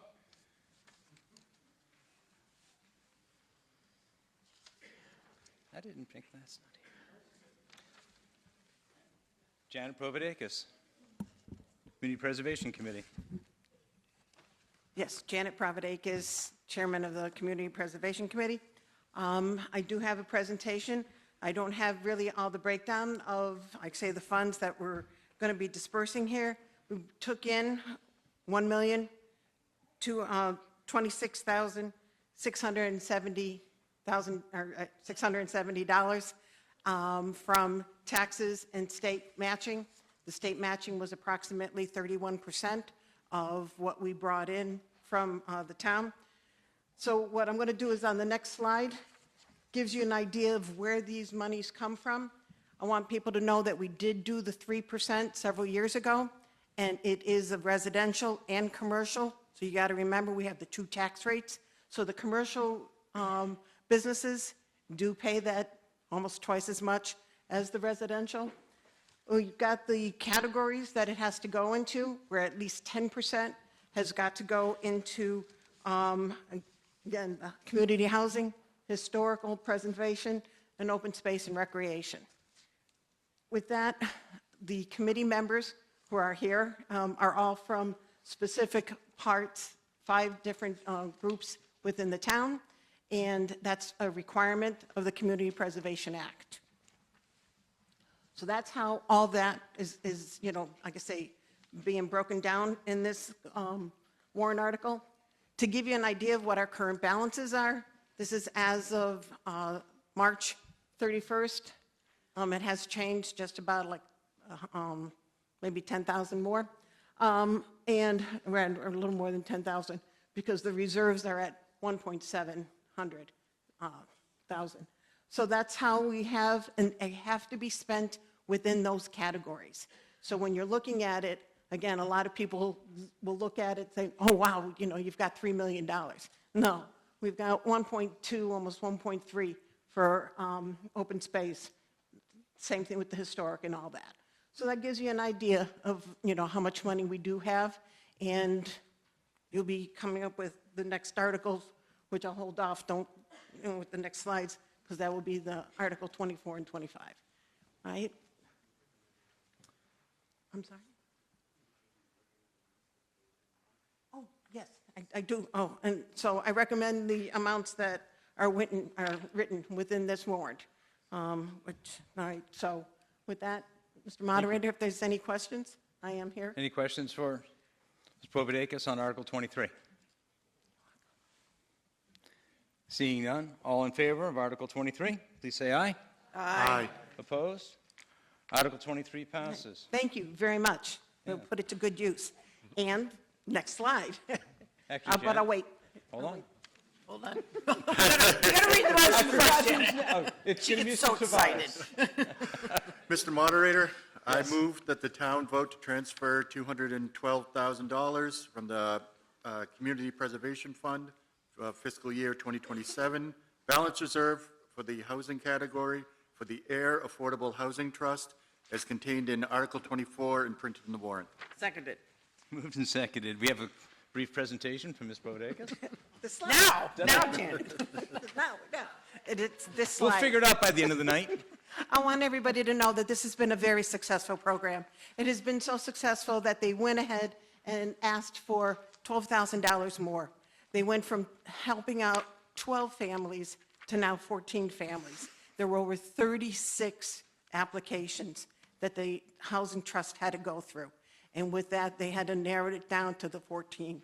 And everybody, you know, who was able to meet those qualifications. It is a great program. $500 per month to help out with rent for, you know, say the 12 months. And like I say, that helps out so that someone can go ahead and buy meals. So I really do hope you do support this article. Well, yeah, it's a great team. Thank you, Mr. Moderator. Thank you. Any discussion or questions on Article 24? Seeing none, all in favor of Article 24, please say aye. Aye. Opposed? Article 24 passes. Article 25, Ms. Livingston. Mr. Moderator, I move that the town vote to transfer $25,000 from the Community Preservation Fund FY 2027 balance reserve from the historic category to fund the Sandy Pond Schoolhouse HVAC project as contained in Article 25 and printed in the warrant. Seconded. Moved and seconded. Thank you. Take it away, Ms. Provodakis. All right, this is the presentation, this slide. All right, gives you an idea. All right, this is what they would be using to go ahead and heat that one little school, you know, one schoolhouse. However, that is a little danger because you do have to have wood and fire, and we don't want to keep you guys busy.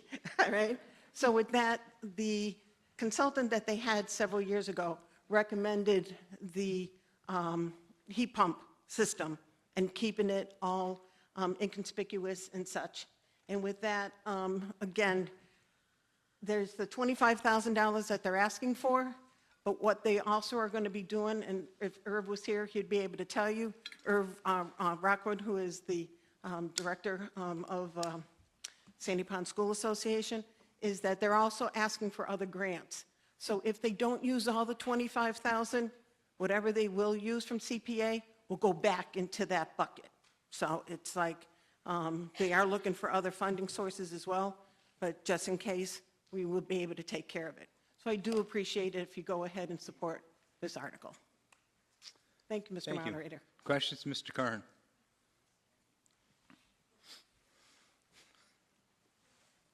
I'm going to wear a hat next year. Dennis Kern, 51 Pleasant Street. Janet, could I ask, when this was being developed, were there any conversations about the inherent conflict between historic preservation of the Sandy Pond School and the installation of a modern HVAC system in the historically preserved Sandy Pond School? All right, Mr. Moderator? Yes, please. All right, Mr. Curran, what ended up happening is when the consultant, Ms. Spies, went ahead and did all that consulting work and designing and such, she made the recommendation of doing that and, again, making it into something that's inconspicuous so that the vents are going to be, tucked away nicely. And this, and the units that are outside are going to be, like, say, hidden towards the back. It's not going to be, towards the front and such.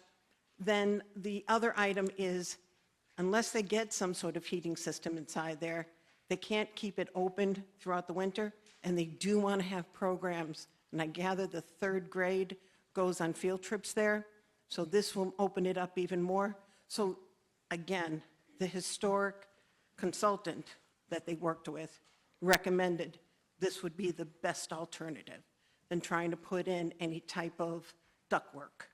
And that would really ruin the whole school. Does that answer your question? Not really. I mean, I understand your point, and I understand that that was recommended.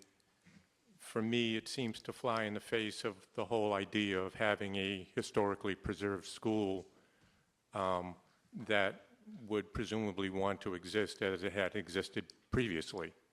But I understand that there's a trade-off with wanting modern conveniences.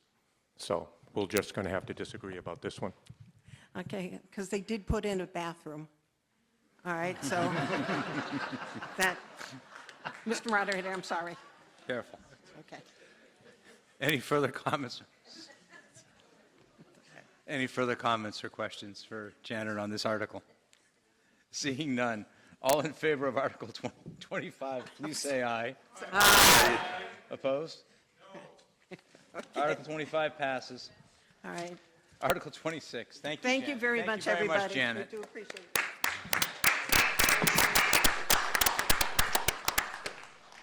Mr. Moderator, Yes, Mr. Tavares.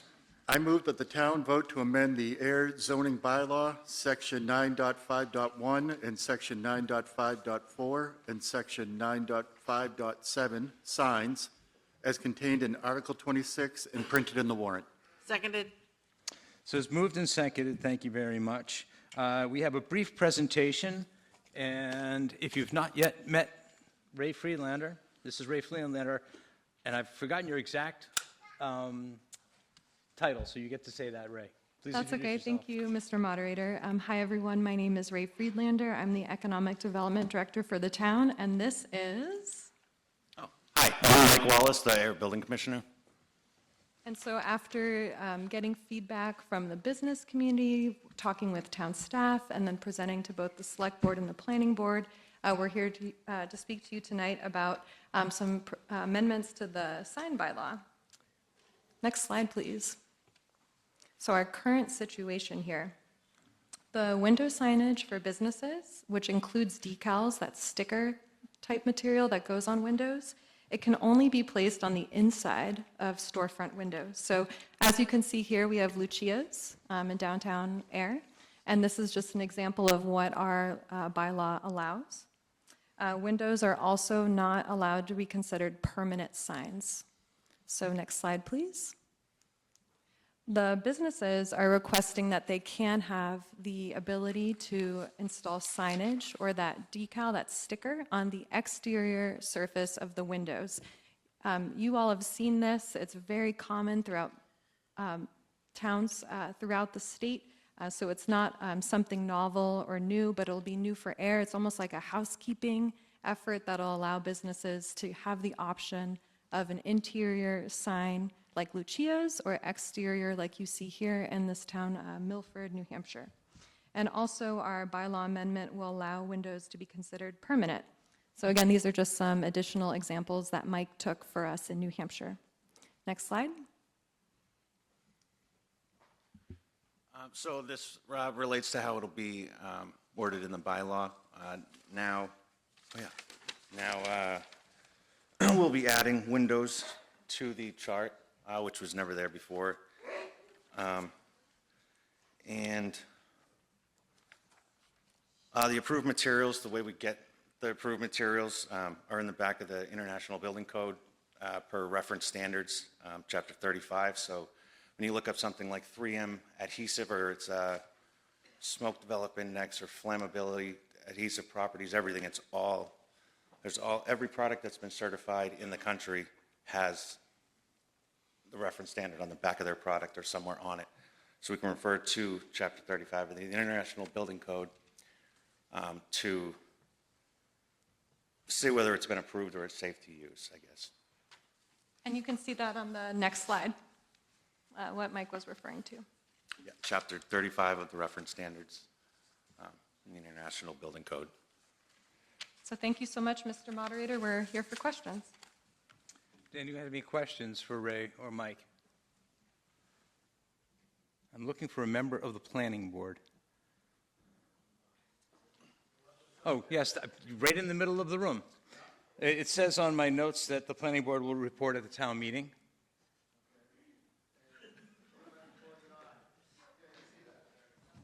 Could you please come to the microphone?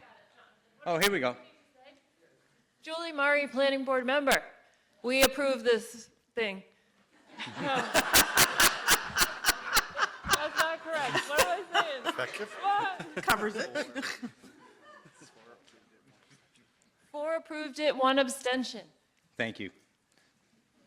Any questions for Ray or Mike Wallace?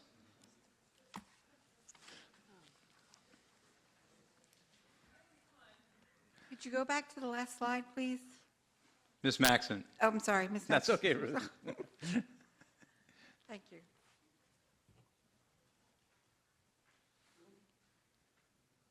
Do you have a question, Ruth? Oh, okay.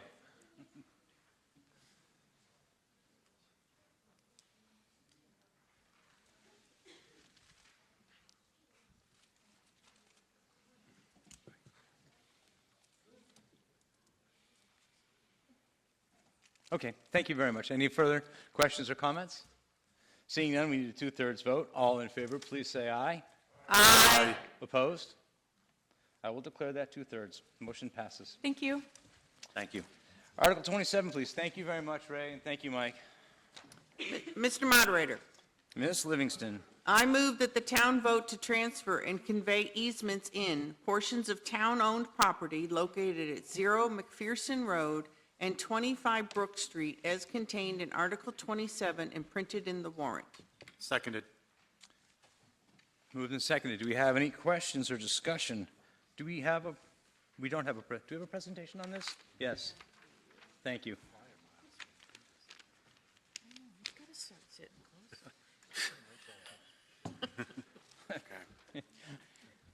Hey, Dan Van Skelwick, Public Works Director again. Okay, can we head on to the article? Here we go. So Article 27, the senior center, so the town owns a 76.5 acre parcel, of which approximately 3 acres is going to be carved off for the senior center, and for that there needs to be utility services. So this article is to allow the select board to authorize the easement for the utility services to maintain them moving forward. So we have Comcast and National Grid, as shown on here. Any questions or comments? Seeing none, this article needs two-thirds majority. All in favor, please say aye. Aye. Opposed? Article passes by a two-thirds majority. Article 28. Mr. Moderator, Mr. Tavares. I move that the town vote to transfer and authorize imposition of the deed restriction and conservation restriction in portions of town-owned property located at 0 McPherson Road and 25 Brook Street as contained in Article 28 and printed in the warrant. Seconded. Moved and seconded, thank you, and I believe Mr. Von Skalkwyk has a few things to say. Yeah, real briefly, I'll give a brief explanation on this one as well. So we get there, 27, where's 28? Here we go. So Article 28, what this is related to is that as we continue design, development, and permitting at the senior center site, we are going to encounter a requirement to have a conservation management permit and ultimately a conservation restriction on a portion of the site. There is Blanding's turtle, an endangered species on the site, and this is through our state permitting with Natural Heritage and Endangered Species Program. So we're still in the process of it, but we anticipate needing to have this a deed restriction followed by a conservation restriction subsequent to replace that deed restriction as part of the process. Questions, comments? Ms. Nearing? Lori Nearing, thank you. Will the deed restriction and conservation restriction apply just to the 3 acres for the senior center or a broader area around? No, yeah, so if we can go to the next slide, and keep in mind this is still in progress, so it's draft form. The red hashed area is currently the anticipated impacted area from the project being constructed. It goes a little over to what it truly is, but that's how we be conservative when we're working with the permitting agencies. And the blue area would be the conservation area. So right along the western portion of the 76.5 acre parcel would be conservation for the Blanding's turtle. And this area also abuts the Oxbow National Wildlife Refuge. So it's, it's like an area that's conducive for it. Mr. Moderator, so are the areas that are marked, like the red tail that's coming off, is that identified as Blanding's turtle habitat, so that's why the odd shapes? Yeah, so the reason it looks odd is that's where the electric connection is going. So we'll impact that area, and the entire parcel is Blanding's habitat, according to the Natural Heritage, so we have to account for the entire area that we impact. Yep. Follow-up question. Please. When you said the entire area, do you mean the entire area that's marked is Blanding's turtle, or the whole DPW-owned property is there a pointer down there? endangered turtle? Oh, pointer? Modern, don't look into it. The green button, or are we gonna miss? There we go. Here we go. Yeah, so the red area is basically where we're going to be doing construction. So there's going to be, movement in there, the construction of the facility, the construction of the utility off-site, the utility line. The blue area is currently, this is still in progress, a proposed area for mitigation for the Blanding's turtle because we're doing the work here. But yes, it's not shown as a layer on here, but the entire parcel is natural heritage, endangered species for the Blanding's turtle. It's overlaid the entire area of the entire parcel. And last clarification, if it becomes a conservation restriction or, what's the other one? Deed restriction, does that mean it can never be developed, it's forever? Yes and no. I think we still have to work out the details of a conservation restriction, but primarily they are that way. Now, one thing that we'll probably consider here is potentially reserving the right to go in there if there was a public water supply source, or, for example, is something we will want to consider. We're in the process, still early stages.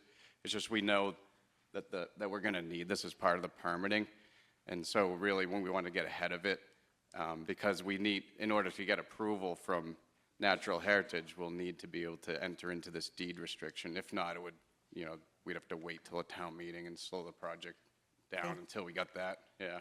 Okay, thank you. Thank you. Further questions? Ms. Goulet? Yes, thank you. Good evening. Christine Goulet, 15 Deer Run. Mr. Moderator, my question is, the gate currently is before where construction would be taking place, correct?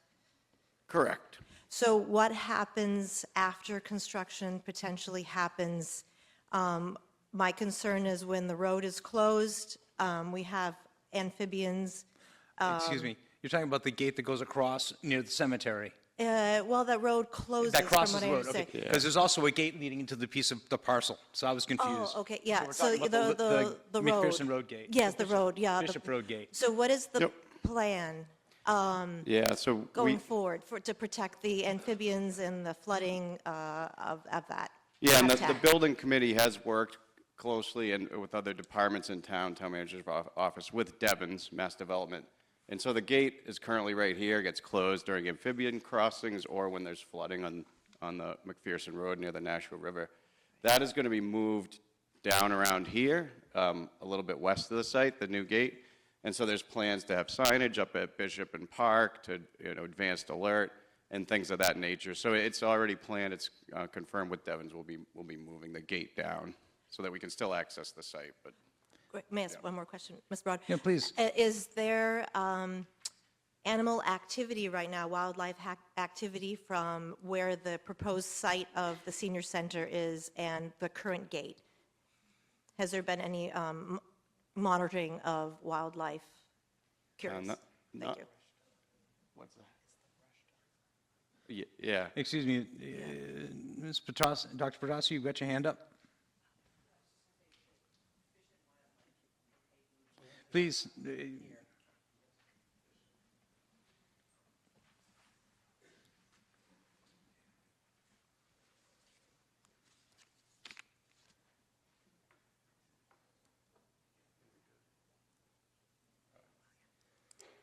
Yeah, Katie did mention, and this was, we worked with U.S. Fish and Wildlife that on the movement of that gate location to here, and they did approve of it. Okay. So that is part of it. So it is included. And they really, they focus on the Oxbow Wildlife National Refuge area to protecting it. And thank you for that clarification.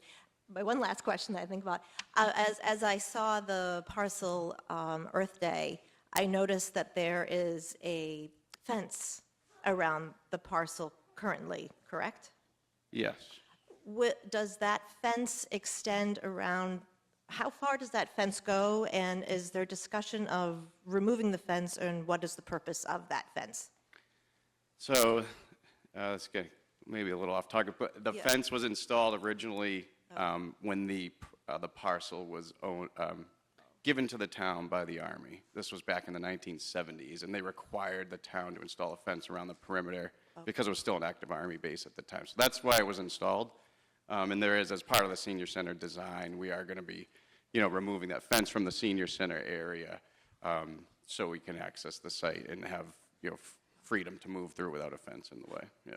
That was my question, because I find the fence inhibits wildlife, and it's just kind of funny that we would have a fence on an endangered habitat area anyways.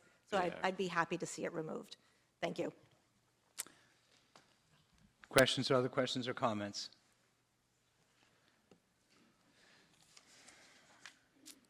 This Article 28 also needs 2/3 majority, so all in favor, please say aye. Aye. Opposed? Article passes with 2/3. Next is a citizen's petition.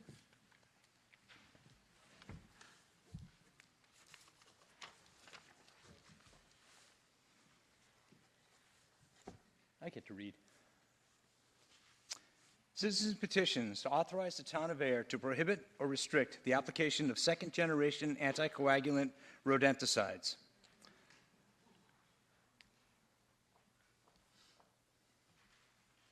Thank you, Mr. Moderator. Would someone like to make a motion? Oh, to make. Oh, I make a motion to discuss. Oh, I move to make. Sorry, I move to make a motion for these. I can't say. I'm not. Oh, I move the article as written, please. Thank you. Thank you. Thanks. We have a second. Thank you very much. Moved and Wasn't seconded. it- We have a brief presentation. She needs to introduce herself. I'm sorry? She needs to introduce herself. I'm going to ask that right now. Frame Thank of you. mind. I would ask you, Christine, to introduce yourself. All as you start the presentation, please. Thank you, Mr. Moderator. Yes. Thank you so much for this opportunity to speak before you this evening on my citizen petition, which is to authorize the town of Ayer to prohibit or restrict the application of second-generation anticoagulant rodenticides. My name is Christine Goulet. I come before you as a citizen of Ayer, a teacher, public school teacher with over 20 years of experience in the classroom, a parent of teenage children, and the current president of the people of Ayer concerned about the environment, also known as PACE. I have been actively involved in the state's campaign against rodenticides for 3 years now. The citizen petition, I'm not sure who do I look to move the slide. Oh, is that me? Thank you. Oh, good. Oh, thank you very much.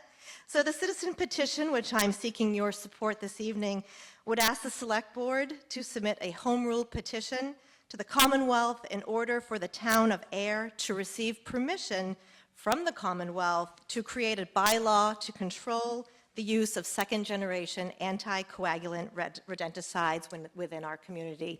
So why a home rule petition?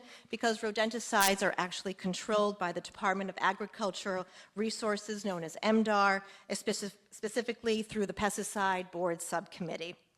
I really, truly believe that we can save lives, we can prevent harm, and we can protect, all of which we love and which is essential for a healthy environment and the betterment of all. So I'll be looking at what are second-generation rodenticides, what is the problem with them, the solution, and the movement in Massachusetts, and what we can do tonight as the town of Ayer. So what are SCARs? So SCARs are known as second-generation anticoagulant rodenticides, or SCARs for short. The classification includes those 4 chemicals, as you see on the top left. Just quick raise of hands, who has seen these bait boxes? Once you see them, you never can unsee them, right? So you can see them on the right-hand side of the screen. They can be beige, they can look like rocks. They're found often at the dumpsters, foundations of buildings, and under porches, etc. Bait boxes do not have to be labeled if they are outside of a building, as the current law states. And yes, they are tamper-resistant. Many have been found open, damaged, etc. Bait boxes with the poison inside attract a rodent or any other animal that can access the poison through the hole, and the animal eventually succumbs to the poison by bleeding out, hence anticoagulant. And despite being banned for non-bulk retail sales since 2011, online sales are a serious threat. The pest control companies are using SCARs as a first line of defense against a rodent infestation, no matter how size or whether a rodent infestation even exists, right? These poisons have become pervasive because they are easy money, especially for the pest control companies. This slide here shows the bioaccumulation or buildup of these poisons and their half-lives, as seen in the chart, right? The numbers are staggering. For just half the poison to break down, we see that quite a bit of time is required. However, due to the widespread usage of SCARs, seen in red, those 4 poisons, right? These poisons really are not ever degrading because they just keep putting on and on into our animals and into our wildlife. They're poisoning soil, they're poisoning our water, they're poisoning the liver of animals, right? The rats and mice are eating them, and then non-targeted animals then eat those rats and mice, and then they bioaccumulate in those animals, so it's no wonder that we are dealing with secondary poisoning. So the problem is we have an over-reliance of these poisons.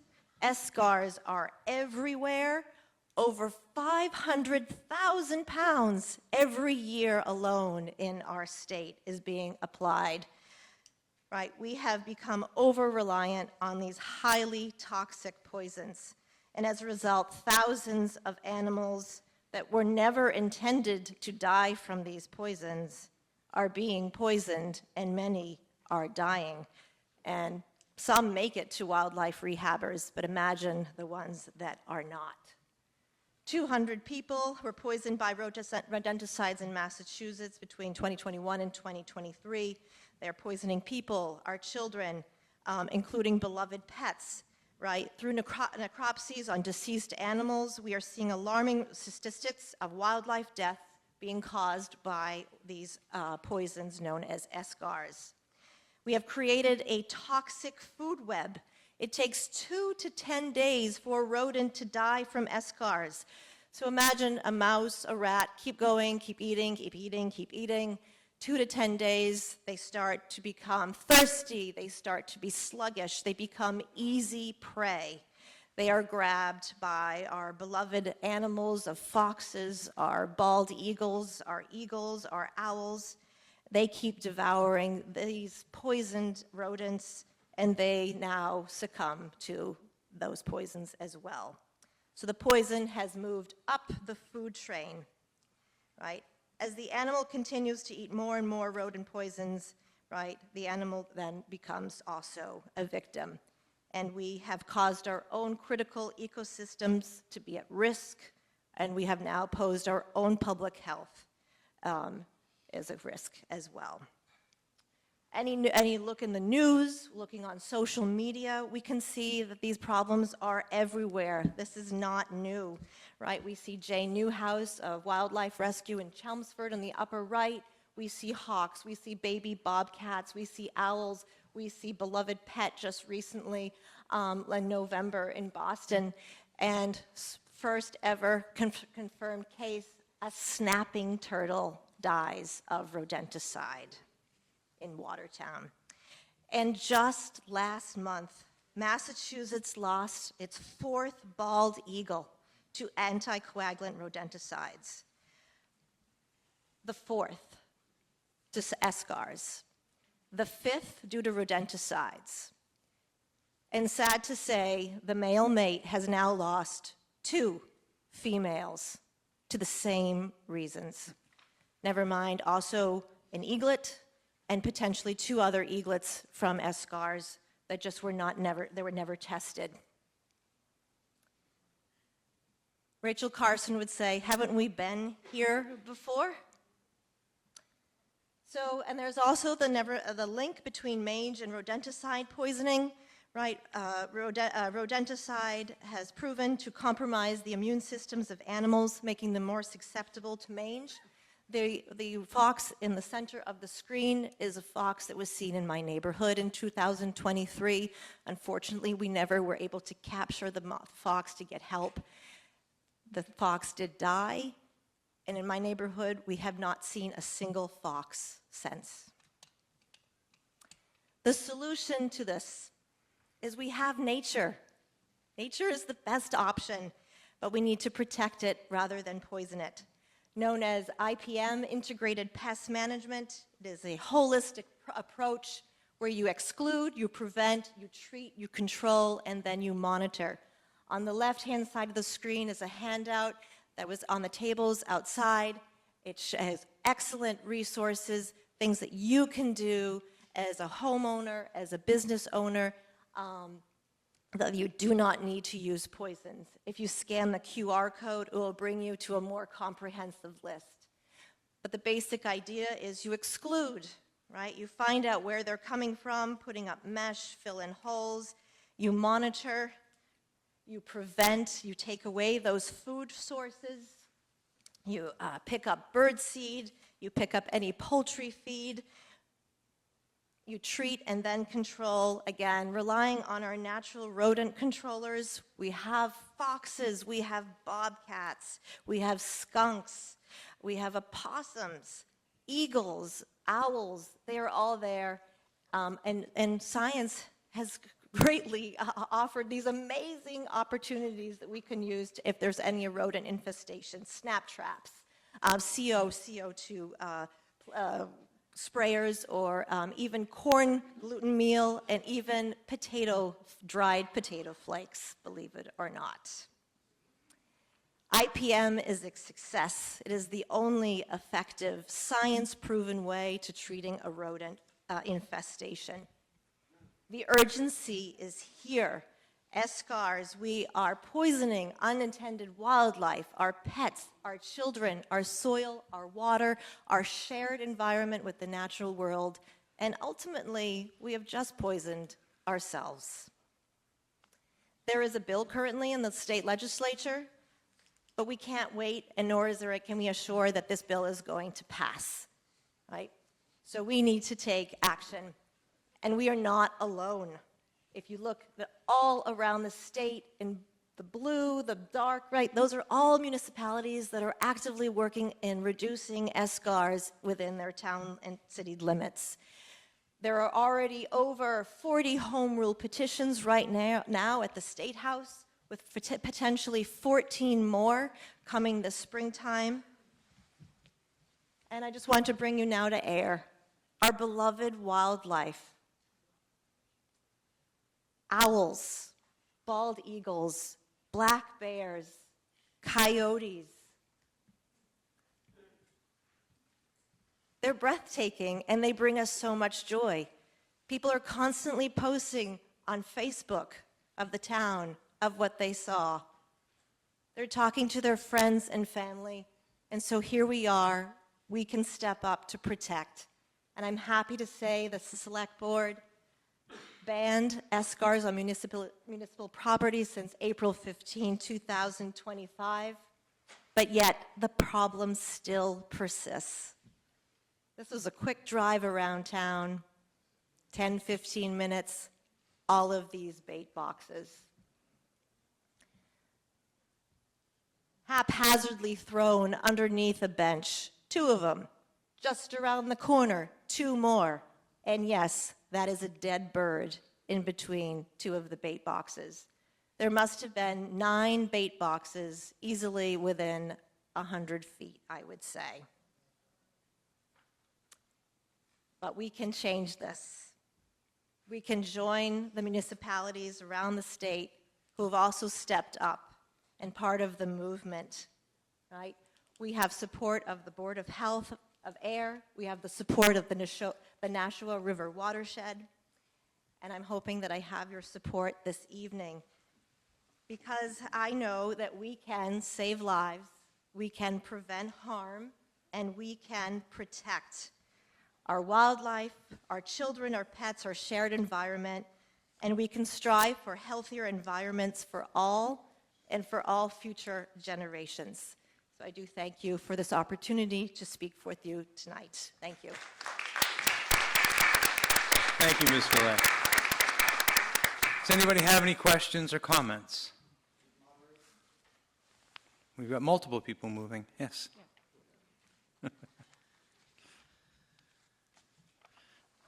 Laurie Sable, 1 Winthrop Avenue. Christine, that was a great presentation, and I'm very supportive of it.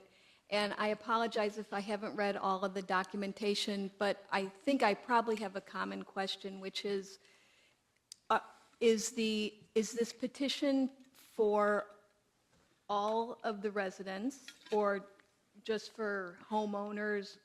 That's part 1. And part 2 is how is it going to be monitored and carried out, enforced? Thank you. So what we need to vote on tonight is to apply for a home rule petition. And the home rule petition, once approved by the Commonwealth, then comes back to the town of Ayer. We then can design our bylaw to make it work for the town of Ayer. Ms. Gugino. Jess Gugino, 8 Mountain View Avenue, also Chair of the Conservation Commission. And I think I speak for the commission in saying we would strongly support passage of this bill, and hopefully the Attorney General's office will give it its blessing, and then the details such as enforcement can be worked out later, but this is a first step, and I strongly support it. Thank you. Thank you. Hi, Robert France, Hi, Robert. 49 Main Street. I'm going to be opposed to your recommendation, primarily because I live in downtown Ayer. And if you've ever lived in downtown Ayer and had a rat run between your legs, you would be with me. Although I'm in favor of saving wildlife, I'm probably the biggest proponent of doing that. But at the same time, I didn't hear any effective means of preventing the rat population from increasing. It sounds to me like, if we're not going to have an effective means, I've got to ask the question, well, how do we control it? Particularly for the folks downtown where all the restaurants are. So there currently is a, Mr. Moderator, may I answer? Yes, Yeah. please. Sorry. So there currently is a moratorium in the whole state of California where SGARs are actually banned, and they are adding FGARs as well. Imagine the population of California. They're also banned in the province of British Columbia as well. It is a new frame of mind to think about and how you can approach a rodent infestation. But we have cities, the city of Lowell does not use SGARs. So I believe, and I strongly believe, that our town with a much smaller population can work to control the rodents within our town limits if big cities, big states, and big provinces can do so too. There are a local pest control company, Banner, out of, I believe, Dracut, Massachusetts. He does the whole city of Lowell with not one single use of SGAR. So it is quite possible, and it has been proven that IPM is truly and only the way to go to address an issue and make sure that it's treated properly. So I do believe, I do have faith in that it can be addressed. Mr. Moderator, so thank you, Christine, for that. Yeah. I'd like to find out about that company. Sure. Because I would like to have an effective alternative method. As I stated, there are multiple rats in our area, and the folks outside of the city are not affected. All right, so I'm in favor of preserving our wildlife, as is everybody. However, I want to make sure that there's an effective means of controlling the rat population. Thank you. Thank you very much. Thank you. Ms. Cusero? Thank you, Mr. Moderator. Rachel Kozera, 30 Groton Harvard Road. I just wanted to state that I am in favor of this. I think it's a wonderful thing to have for our town. I know personally I have chickens, and I found alternative means to control the rodent population. Actually, I don't have many rodents. But I know that there is rodent birth control, and you listed a whole bunch of other alternative methods of control. So I just wanted to say how much of support that I am for this. Thank you very much. Thank you. Ms. Stoddard? So, my name is Marion Stoddard, and I live at 204 Autumn Ridge Drive in Ayer.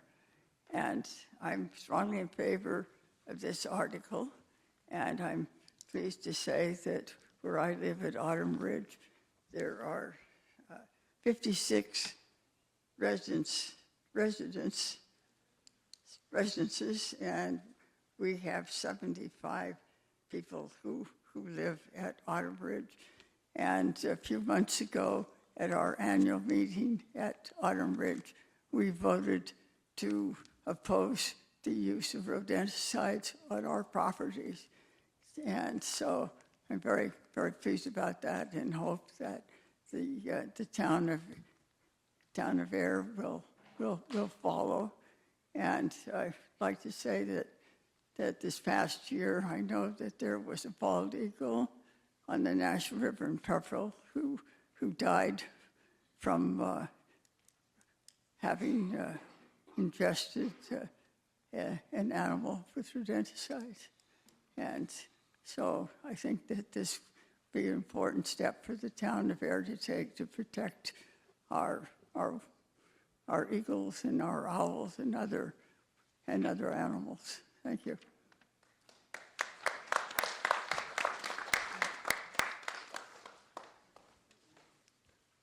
Mr. Seckman? Eric Seckman, Church Street. I would be all for getting rid of horrible, harmful chemicals for any use, not just rodenticides. But you bring up the state of California has stopped using them. British Columbia and several other cities. I would maybe like some information on how well they are controlling the rat. It's great to say they don't use them anymore, they're using another means, but if they've got rats running around everywhere, that wasn't really a good choice. It's not really working. I feel like the proposal is to jump and then maybe hope there's soft landing underneath. I would rather see, if we got rid of them, this would be what we would do. When you say we would craft a bylaw and this is what we would do, and here's the evidence. This has been used in this town.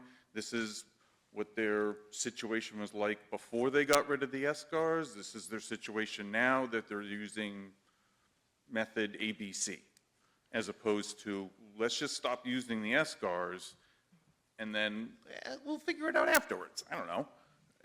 That seems like a recipe for trouble. Thank you. Thank you. Further comments?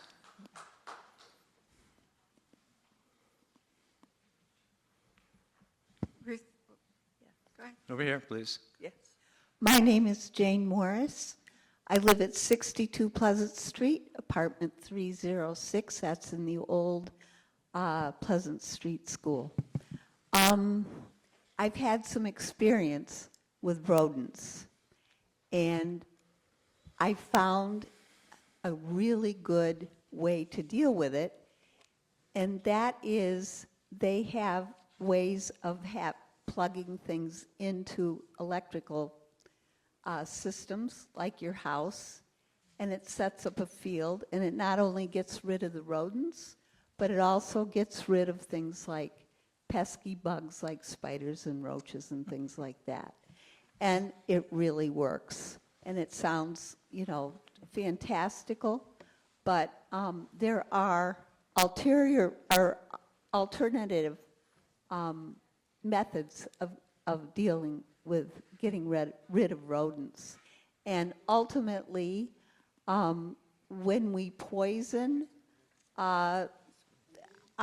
things like rodents, it ultimately ends up in our bodies too. Thank you. Thank you. Ruth? You'll have to come to the microphone to ask for that, please. Ruth? Ruth Maxon Schultz. The companies this is going to affect worse are the food industries and things like that. And if we as a group of a body vote this in, they'll be required to put more money and effort into this. Are we going to subsidize them and start paying for this? And if not, then we would suggest to them try to do something else. And another thing is these second generations would just be limited to second generation anticoagulants because they've changed them. They have one now that will only kill rats and rodents, and it doesn't harm dogs if dogs eat it. And so they're constantly coming up with something different to change it. And so we should be careful how this is written. So would it just include those four things limited up there? And each one of those is different in how it reacts in the animal too. Thank you. Over here. Jeff Mays, 72 Pleasant Street. Move the question. We move the question. All in favor? Do say aye. Opposed? No. 2/3 has it. The majority has it. Okay. We're done with discussion and comment. All in favor of the citizens' petition, please say aye. Aye. Opposed? The citizens' petition passes. Thank you very much.